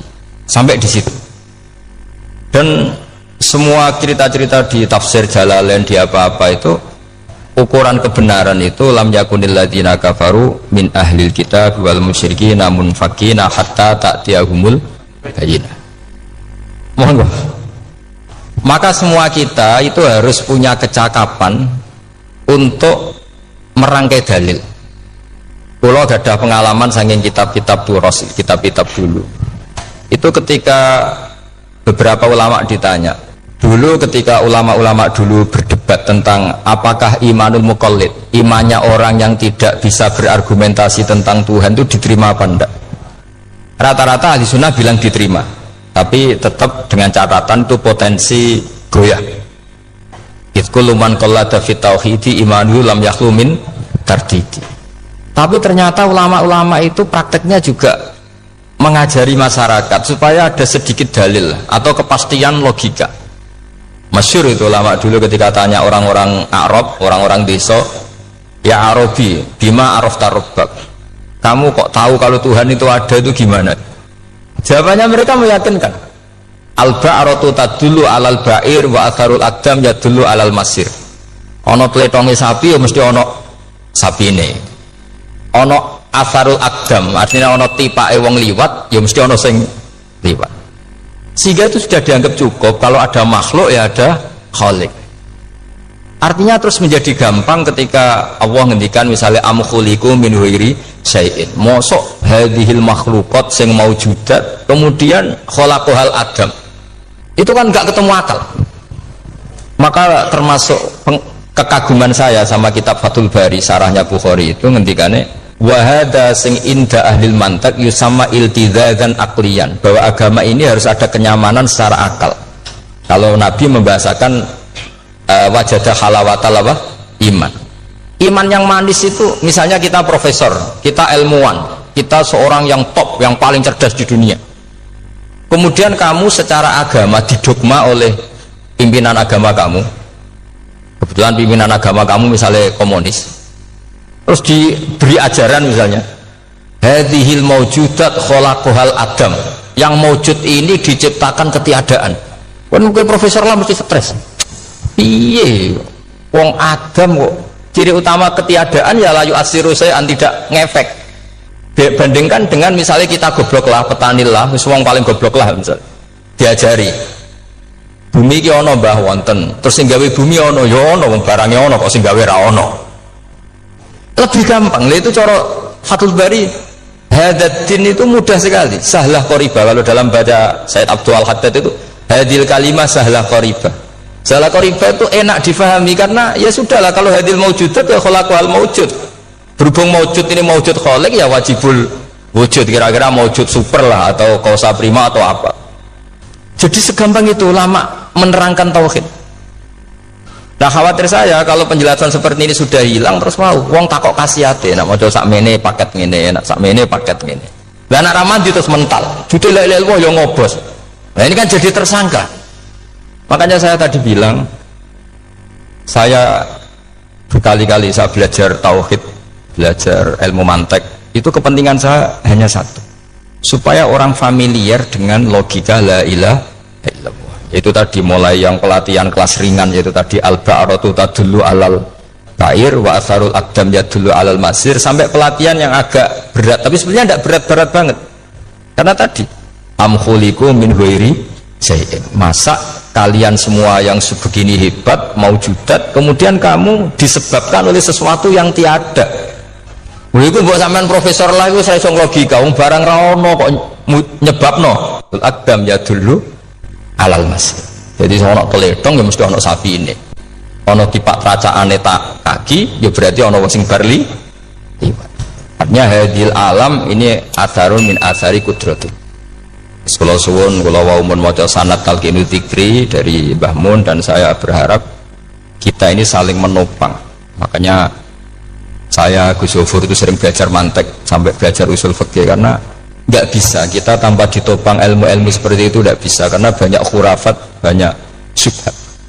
Termasuk penumpang paling gampang adalah Anda berislam secara senang, secara ceria, supaya tidak kepikiran nyuwun sewu pindah agama atau pindah ke yang macam-macam. Makanya diantara rumusnya Islam itu raditu billahi robba. Raditu itu puas, sampai cari di kamus, ridho itu puas, marem. Ojo mbok maca di pangeran Allah pah-pah. Makanya kalau berharap jenengan jangan sering berdoa, nanti gampang kecewa. Karena potensi tidak mandinya lebih tinggi gitu loh. Jadi pokoknya seneng pangeran. Pangeran itu sapa sing gawe langit bumi, sing ngekek oksigen ora usah bayar. Sing aku elek lah ya payu rabi. Nyifati pangeran sing wis terjadi. Ora usah bayangno. Wah aku jaluk jadi bupati ya ora jaluk suke ribet. Lho kula kecelok wong alim mboten nate nyifat donga teman-teman. Sing wis kliwat ya. Ngaku ya wong narukan nyatane payu rabi. Umume wong di mobil kaya di mobil. Umumnya wong bingung ya sering melok bingung, sudah sebetulnya. Lho kok sampean ora top ya coba. Wong melarat sekolah ya ora tamat, ya tetep oleh menghirup napa oksigen. Presiden seneng jadi presiden, kowe ngopi untuk utangan ya wis semeneng. Semula ra diusir bojo ya wis semeneng. Sebenarnya seneng itu gampang. Mbok wis nyifati pangeran sing wis gampang-gampang lah, kayak di Quran itu nyifati Allah itu supaya alhamdulillah alladzi atamani wa saqani, aku melaratlah nyatane kelar mangan. Ya sudah yang gampang-gampang. Lah sampean ndak kakian donga ben sugih. Kula bolak-balik cerita, kula nanti dolani wong elek. Rayu elek sowan kula. Kula kenangan terbaik saya dadi kiai gini. Gus kula dongakno dadi sugih. Tenane, Mbak? Nggih, tak critakno. Nak bojomu iku sugih. Sing pertama ditoto apa? Omah Gus ya, omah ditoto. Suwe-suwe mobil ditoto Alphard. Terakhir sing dievaluasi sampean. Omah wis apik, mobil wis apik, sing elek apa? Bojomu iki sampean kena evaluasi. Iku wis mesti ya. Akhirnya strasido. Jadi kalau nu nate bulit yang terbaik lah, kenangan saya terbaik jadi kiai ini dia niku. Akhirnya, iya Gus. Kan nggak mungkin. Omah suwapi, mobil suwapi. Coba yang kamu evaluasi apa tuh? Mulai artinya sudah lah, tidak usah kepingin itu dikurangi lah. Hubungan kita dengan Allah itu mensifati itu insya Allah pasti lebih indah. Ya misalnya kita Islam ya alhamdulillah alladzi hadana li hadza ma kunna linahtadiya laula. Sudah, tapi sekali sampean mikir sak rewangi Islam yo mesti mlebu swarga. Oh mesti kena waswase setan, tak jamin. Sak rewangi salat yo mesti swarga. Tapi nak sampean alhamdulillahilladzi ja'alana minas sajidin wasyakirin aman. Maka alhamdulillah itu kalimat paling keren. Makanya da'wahum fiha subhanakallahumma wa tahiyyatuhum fiha salam wa akhiru da'wahum alhamdulillahirabbil alamin. Jadi pokoke ngoten. Sulit ora usah kakek njaluk. Karena potensi ndak mandi itu tinggi. Sampeyan ndak kutub, ndak ahdal, ndak abdal, ndak apa saja. Wis donga wis umume wong-wong lah. Dunya hasanah fil akhirati hasanah wa qina adzabannar. Hasanah wa bi artine pokoke hasanah. Pokoke hasanah fil akhirati ya hasanah. Setara iso hasanah ya rabi jauh jenenge hasanah pokoke sementing. Karena kula niku wis pengalaman dadi kiai, so anggere wong kok kakean donga mesti kakean ngeluh. Ya karena potensinya tidak mandi. Jajal sama ndonga apa jajal? Selama ini kan njuk mapan yo ora tau mapan. Njuk sugih yo prakus, wis diparingi cara pangeran wis maringi jebule sampean ingin lebih. Makanya saya mohon sekali, jadi hubungan dengan Allah itu nomor satu itu syukur. Syukur itu di atas takwa. Di Quran itu ada fattaqullaha la'allakum. Jadi takwa itu supaya ke derajat syukur. Karena tadi lah, cobalah dilatih. Saya pernah ngecek orang yang sekarang dugem menikmati maksiat dengan orang yang takwa mensyukuri tidak maksiat, itu nikmatnya itu masih tinggi nikmatnya orang yang syukur karena berhasil meninggalkan maksiat. Makanya kamu yang syukur bengi-bengi seradi duit ning kamar wudu bariku ngelamun jujuk esok yes alhamdulillah gak maksiat. Sekarang usah bayang terus tahajud qiyamul lail iku para habaib para ulama itu sekarang ramakome lah seperti itu.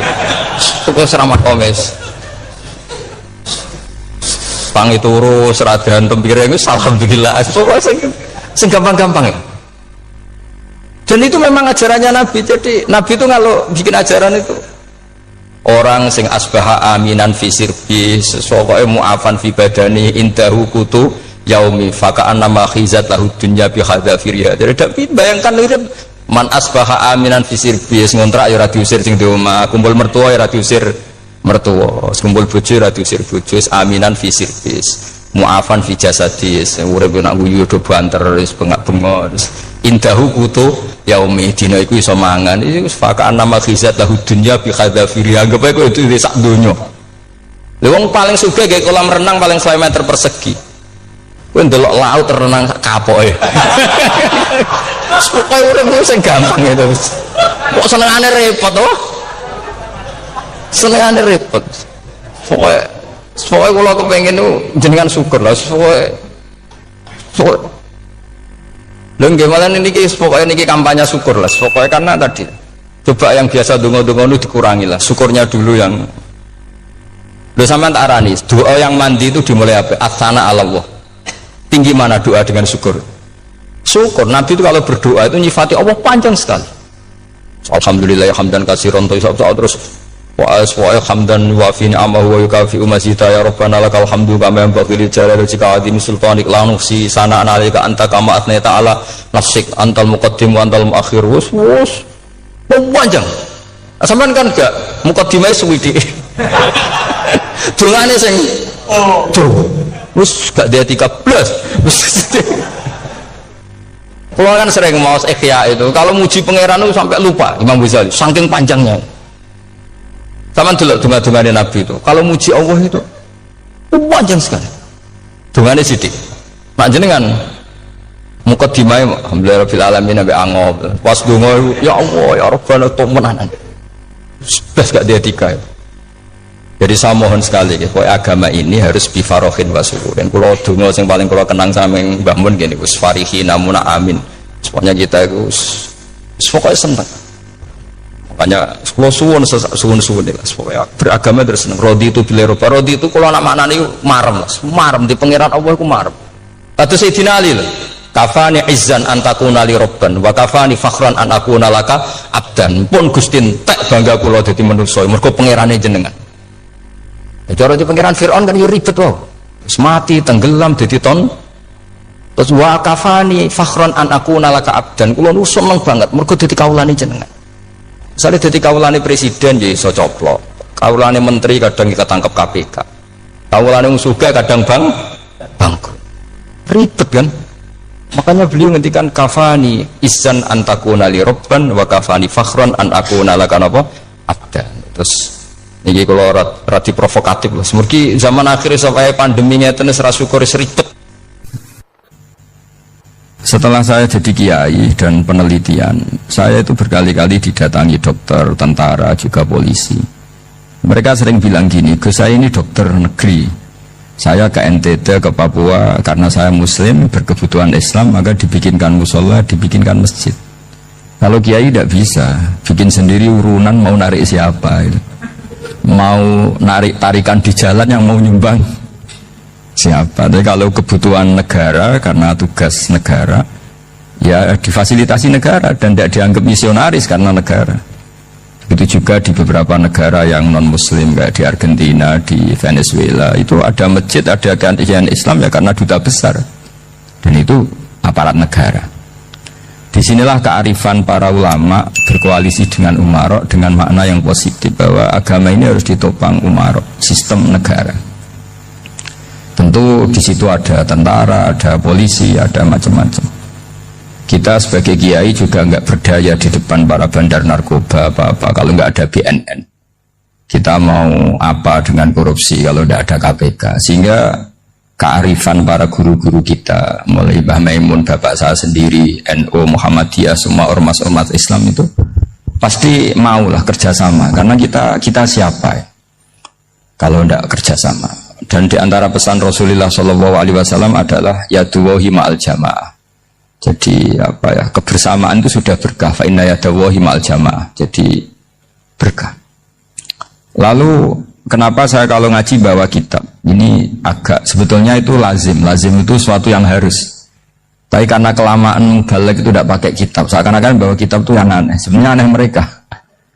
Karena begini logika simpelnya ya. Umat Nabi ini berhak dapat apa coba? Berhak dapat warisan yang paling luhur, paling hebat, paling jernih. Apa itu Quran dan hadis? Pertanyaannya, siapa yang paling punya hak otoritatif untuk menerangkan Quran hadis? Ulama. Ulama yang mana ya? Yang kapabel, yang sudah diakui dunia kayak Imam Ghazali, Imam Bukhari, Imam Syafi'i. Artinya kalau kita tidak pakai materi itu ulama mendapat pikiran kita, bukan mendapat pikiran mereka. Saya ulang lagi, kalau kita tidak pakai materi yang otentik, yang orisinil, umat ini mendapat pikiran kita, bukan pikiran mereka. Maka saya berusaha supaya teman-teman atau semua umat Islam dapat pikiran-pikirannya Imam Ghazali, pikiran-pikiran Imam Bukhari, pikiran-pikiran Abdul Qasim Al-Junaidi, kejernian-kejernian Abu Yazid Al-Bustami. Kejernian itu diantaranya adalah misalnya makalah yang menurut saya itu makalah yang super. Jadi untuk ngadepi krisis karena COVID atau karena apalah, itu lama dulu sederhana sekali. Beliau punya rumus yang mungkin jarang didengungkan orang, tapi saya akan kampanye rumus ini. Al-istighna, hakikatul istighna itu adalah al-istighna anis labihi. Jadi pemenuhan kebutuhan yang sebenarnya adalah kita berusaha menghindari sebanyak mungkin kebutuhan yang sekunder, yang nggak penting. Bukan memenuhi semua yang kita inginkan. Jadi misalnya begini ya, kalau kita lapar, itu keinginan kita itu makan enak apa asal makan? Tentu jawabannya asal makan yang sehat. Tapi kalau nuruti nafsu kita, makannya yang enak, teman makannya enak, terus di warung yang favorit. Ini kan satu kebodohan. Kenapa untuk makan saja butuh definisi sekian banyak? Yang kita harus kecewa, warung favoritnya bisa sudah tutup, atau kita ke sana harus macet. Ribet. Yang benar-benar arif dan bijaksana itu adalah al-istighna anisya. Sesuatu yang tidak mendesak itu jangan jadikan kebutuhan. Sehingga kalau kita puasa misalnya, semua makanan itu enak karena kita sangat lapar. Sehingga Abdul Qasim Al-Junaidi ketika ditanya ma'idamu to'am, lauk makanan itu apa? Jawabannya lucu, alju, lapar. Kalau kamu lapar ya semuanya enak. Ini sudah mulai hilang. Kita bilang makan enak itu ya sate, ya gulai, ya pizza yang kita senang. Akhirnya apa? Untuk nikmati nikmatnya Allah itu kita jadi ribet. Apalagi yang orang-orang fasik harus ditemani perempuan yang tidak halal misalnya, atau harus ada ajudan, ribet. Nah pertanyaannya, orang yang ribet sama yang nggak ribet itu pinter mana? Pinter yang nggak ribet. Nah ini kearifan-kearifan yang mulai hilang. Lalu siapa yang bisa mewarisi itu? Ya ulama. Jadi ulama itu cara berpikir sebenarnya simple. Makanya mereka sering kalau tahajud itu, di antara makalah Sayyidina Ali paling terkenal dan yang menjadikan beliau punya derajat yang luar biasa itu adalah kafani izzan antakuna li robban wa kafani fakhron an akuna laka abdan. Ya Allah, saya ini sudah begitu mulia, begitu terhormat dan sangat-sangat terhormat karena yang menjadi Tuhan itu Engkau. Jadi rumus pertama itu karena menjadi Tuhan itu Engkau. Hanya Tuhan yang abadi, Tuhan yang pertama, hanya Tuhan yang al-awwal. Coba ya Allah, kalau saya ini punya Tuhan Fir'aun, punya Tuhan mati jadi tontonan lagi, itu kerennya di mana coba? Andaikan kita punya Tuhan Fir'aun, atau punya Tuhan yang asal usulnya manusia, apapun hebatnya manusia itu, kita punya Tuhan manusia itu. Tuhan yang lapar, yang kalau nggak makan mungkin pingsan, mungkin bisa kena COVID, nanti Tuhannya diisolasi. Kayak apa? Makanya ketika Tuhan Allah, ya Allah menyindir ketuhanan selain Allah itu, Allah hanya menyindir dengan kalimat sederhana, karena yakulanit to'am, yang kamu tuhankan itu masih makan. Hanya kalau nggak makan ya lemes. Jadi lama-lama ada orang gini, alhamdulillah tadi Tuhan mampir ke saya, kelihatannya lapar, setelah tak kasih makan sehat lagi. Susah nggak punya Tuhan yang seperti itu.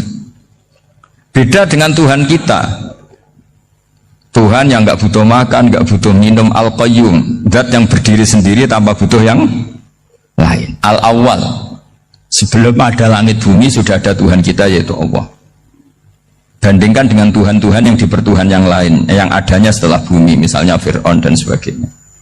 Sehingga Sayyidina Ali pertama jadi kebanggaan apa? Kafani izzan antakuna li robban. Saya ini keren betul karena punya Tuhan yaitu Engkau. Tuhan yang lahul asma'ul husna, Tuhan yang semuanya punya kebaikan, punya keabadian, punya keagungan.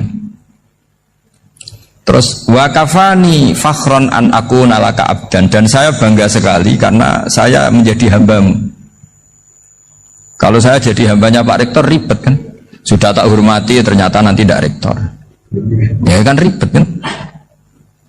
Terus pokoknya ribet, jadi budaknya manusia itu ribet. Makanya ada seorang wali datang ke temannya yang jadi presiden atau jadi raja. Datang ke situ karena tidak punya uang, mau minta uang karena temannya raja. Setelah sampai sana ternyata temannya ini karena orang soleh pas berdoa, ya Allah saya minta ini, minta ini, minta ini. Terus si wali tadi pulang. Tanya, kenapa kamu pulang? Ternyata dia sama, masih minta-minta kayak saya. Jadi sederhana dia. Sama-sama minta kamu, minta zat yang kamu mintain katanya. Jadi dulu itu orang itu sebegitu dekat dengan Allah. Sehingga si raja ini terus ketemu wali tadi, tanya, kenapa kamu menyepelekan saya padahal sekarang saya raja? Terus ditanya sama wali tadi, karena temannya, kalau kamu di padang pasir tidak bisa minum dan harus minum 1 gelas, dengan ongkos kamu harus mengasihkan semua kerajaan kamu demi minuman itu. Pilih mana, minuman apa tetap jadi raja? Ya saya milih bisa minum. Saya tidak raja tetap hidup, tapi kalau nggak minum mati. Bagaimana Anda bangga dengan satu kerajaan sing la yusawi kak samain, yang tidak sama dengan segelas air? Jadi artinya terus mereka melihat jadi raja itu ya biasa, jadi presiden biasa, jadi rektor biasa, karena mereka biasa berlogika. Hakikatul izzah itu ya taqarrub ila Allah, yang benar-benar terhormat itu ya dekat dengan Allah. Begitu seterusnya mereka bikin paradok-paradok yang aneh, tapi itu menjadi pelajaran. Bapak saya Ki Nur Salim itu senang baca anekdot Nasiruddin Koja. Itu kalau bikin orang-orang aneh, itu dia datang ke satu pesta, pakai baju lusuh, pakai sarung lucu atau celana lusuh, sama Sohibul Bed yang punya acara dibiarin.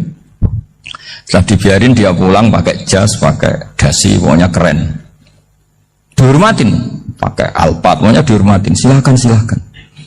Pas dia disuruh minum, minumannya itu disokkan saja ke sakunya. Jas, kamu harus minum yang banyak, karena kamu yang dihormati, bukan saya. Terus makanan ya semuanya diletakkan di saku, ada nggak apa? Ayo kamu makan yang banyak. Alpatnya juga gitu, dikasih sate apa? Ayo kamu makan yang banyak. Mereka tidak melihat saya, melihat kamu. Akhirnya orang satu pesta itu istighfar semua, berarti kita ini salah. Terus dia pidato, kenapa kamu ngomong gitu? Tadi saya datang, orangnya sama.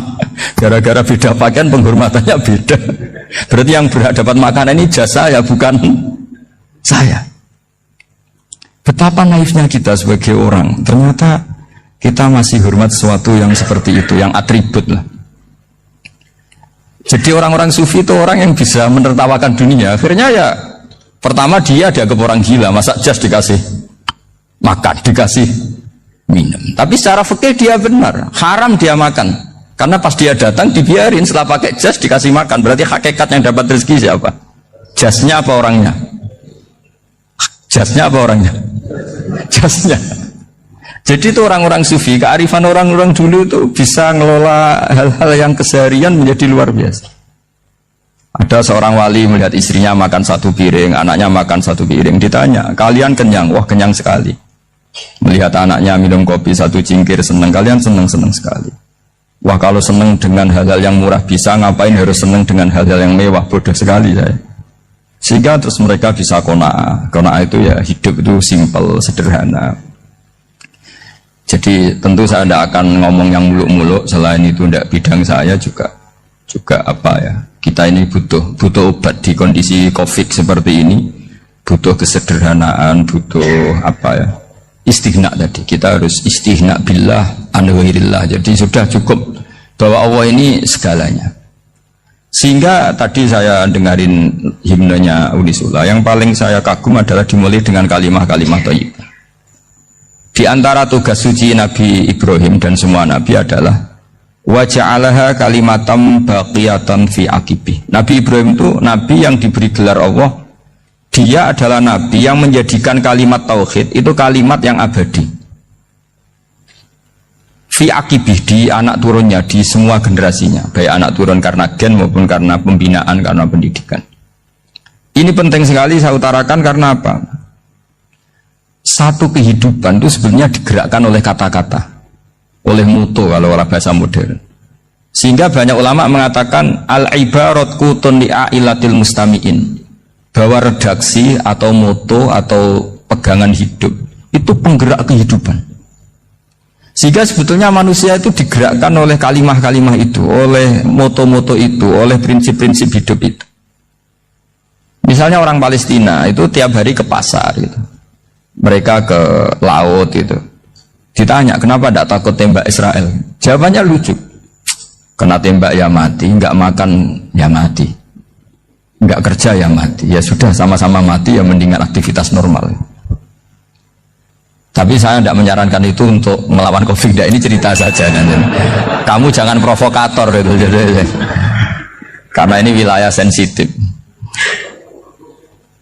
Jadi banyak orang yang poligami, kalau ditanya alasannya gitu, istri satu ya cerewet, dua ya cerewet, mendingan 4 katanya. Ya banyak yang gitu. Tapi ada yang kebalikan, istri satu cerewet saja hampir jantungan, apalagi 4, tinggal matinya kan gitu. Itu semua yang menggerakkan itu kalimat. Kalimat itu satu pegangan. Banyak orang loh yang nggak ingin jadi rektor tuh banyak loh Pak Bejo. Jangan kira semua dosen ingin jadi rektor. Melihat rektor sibuk rapat mempertahankan reputasi Unisula, terus sering pegang kepala, ngapain repot-repot? Jadi tukang sapu aja dapat gaji, ngopi, rokokan, selesai. Bodoh amat jadi rektor, mikir orang banyak. Banyak loh orang yang ingin jadi presiden tuh banyak. Karena ngopi nyaman, gak ada yang ganggu. Mau tidur sampai jam 9 siang juga gak ada yang ganggu. Sehingga mereka melihat pegawai negeri itu gak keren, orang kok diatur jam, disiplin. Itu memang cara Allah membagi rahmat. Mau kamu apakan coba? Cara syukurnya dia seperti itu. Bapak saya dulu tuh sering ngajarin saya, diajak jalan-jalan pagi-pagi. Melihat orang ngopi, makan uduk itu bapak seneng. Kok enak jadi wong apa? Ngene esuk-esuk nyemak bocah kesel kabeh kono enak ngopi rokokan. Bapak kadang iri sama orang apa itu iri. Sudah gitu berharap masuk surga kan enak sudah gitu. Tahu-tahu mati, tidak tahu ke surga apa ke neraka ya tidak tahu. Jadi nah, orang dulu itu orang yang bisa mensederhanakan dunia. Sehingga ya sudah cara bahagia. Makanya saya alhamdulillah saya ini kerjasama sama UII sama beberapa kampus. Memang amdan itu sengaja. Kampus itu ya punya sistem yang nggak bisa mewakili sistem kiai. Kiai juga punya sistem yang nggak terwakili oleh kampus, juga sebaliknya saling melengkapi. Saya sering ketemu rektor UI, rektor kampus-kampus Islam. Mereka cerita, Gus, pendidikan pondok harusnya dimodernkan gini-gini. Saya bilang, kalau pondok modern kayak kampus itu nanti saya ketemu Allah tidak bisa jawab. Kenapa, Gus? Saya beri contoh gini. Kalau misalnya perempuan perawan lah atau apa saja, namanya perempuan, mau tanya tentang menstruasi atau haid. Kalau semuanya sistem kampus, dia harus kuliah dulu. Registrasi dulu, kuliah dulu, bayar dulu. Dan dapat jawabannya nunggu mata kuliah pas itu. Bandingkan kalau sistem pondok, saya tuh sering ke pasar sama anak saya dicegat sama ibu-ibu. Gus, anak saya ngalami gini-gini, keluar darah terus menerus, nggak 6 hari tapi 1 bulan penuh. Itu hukumnya apa, Gus? Nanti saya mau sowan ke jenengan. Nggak ada usah sowan, di sini aja. Ya sudah. Sebelum mengeluarkan darah yang rutin seperti itu, biasanya haidnya berapa hari? 6 hari, ya sudah ikut yang 6 hari, yang lainnya istighatsah. Ngoten tok, Gus. Ya udah. Ya. Begitu terus di masalah udhiyah. Ya coba kalau semuanya pakai sistem kampus, daftar dulu, bayar dulu. Jadi ini nggak ada jawabannya, nunggu mata kuliah itu baru dapat jawaban. Itu biasa nggak sholat bertahun-tahun karena belum ada jawaban tentang itu.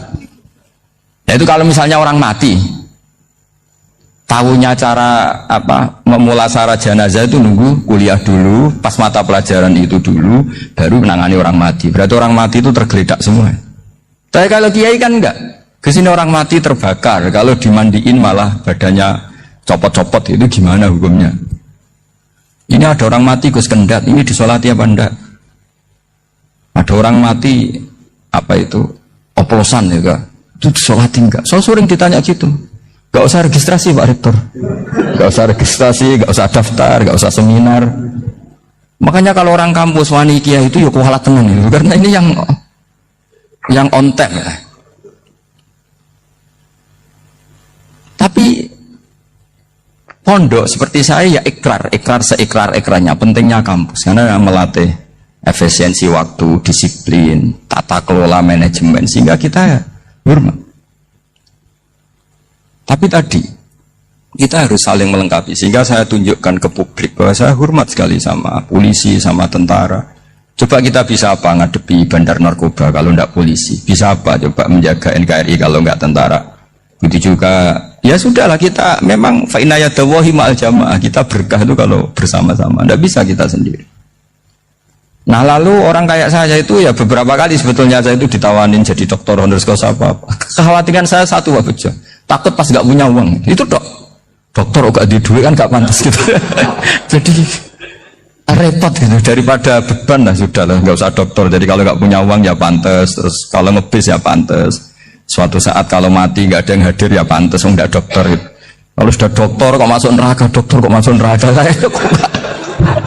kayaknya apalagi rektor kampus Islam kok masuk neraka itu kan kok kayak nggak pas itu.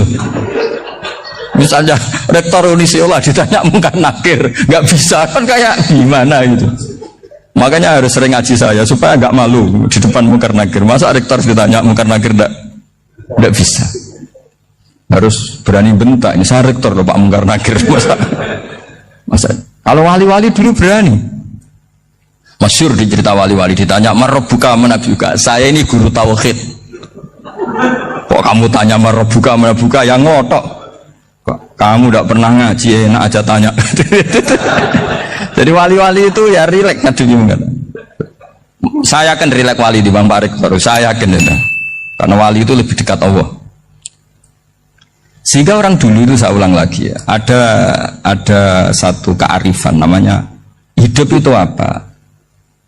Hidup itu adalah cari sebanyak mungkin supaya hidup itu tidak tergantung pada banyak hal. Sehingga misalnya cara berpikir orang-orang modern itu sebenarnya banyak orang-orang ilmuwannya nggak ngagumi Amerika. Bukan karena angkuh enggak.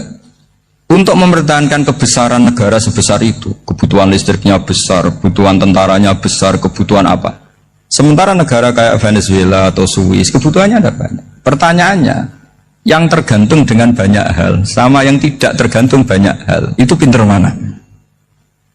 Kalau dibalik pertanyaannya gitu, negara-negara maju itu tidak keren kalau dibalik pertanyaannya. Orang yang untuk mempertahankan eksistensinya banyak, butuh banyak hal, dengan yang tidak butuh banyak hal, Itu pinter mana? Orang yang bahagianya nunggu jadi dokter, nunggu jadi kiai besar, kiai viral, dengan orang yang bahagia cukup dengan ngopi, itu pinter mana? Tapi kalau dibalik pertanyaannya, orang yang tahunya nikmat hanya kopi dengan nikmat yang banyak, pinter mana? Makanya Mbah Mun itu kalau guyon itu lucu. Aku iku sakake ambek wong desa sing mlebu swarga. Saya dulu gak mlebu swarga kok disakeni. Akhirnya beliau memberi penjelasan. Wong desa iku roe pakanan enak, iku mau kopi mbek uduk. Lah swarga iku mau nuruti sing dikarepno. Akhirnya semua mangan, terus ngopi, nguduk, ngopi, ora roh pakanan liyane ku ora roh. Nasi mandi yo ora roh, pizza yo ora roh apa-apa. Terus saya bilang, wah, lah niku nak nganti selera tentang wanita cantik. Iku juga sederhana. Rodok pesek ya wis cantik, rodok ireng ya wis.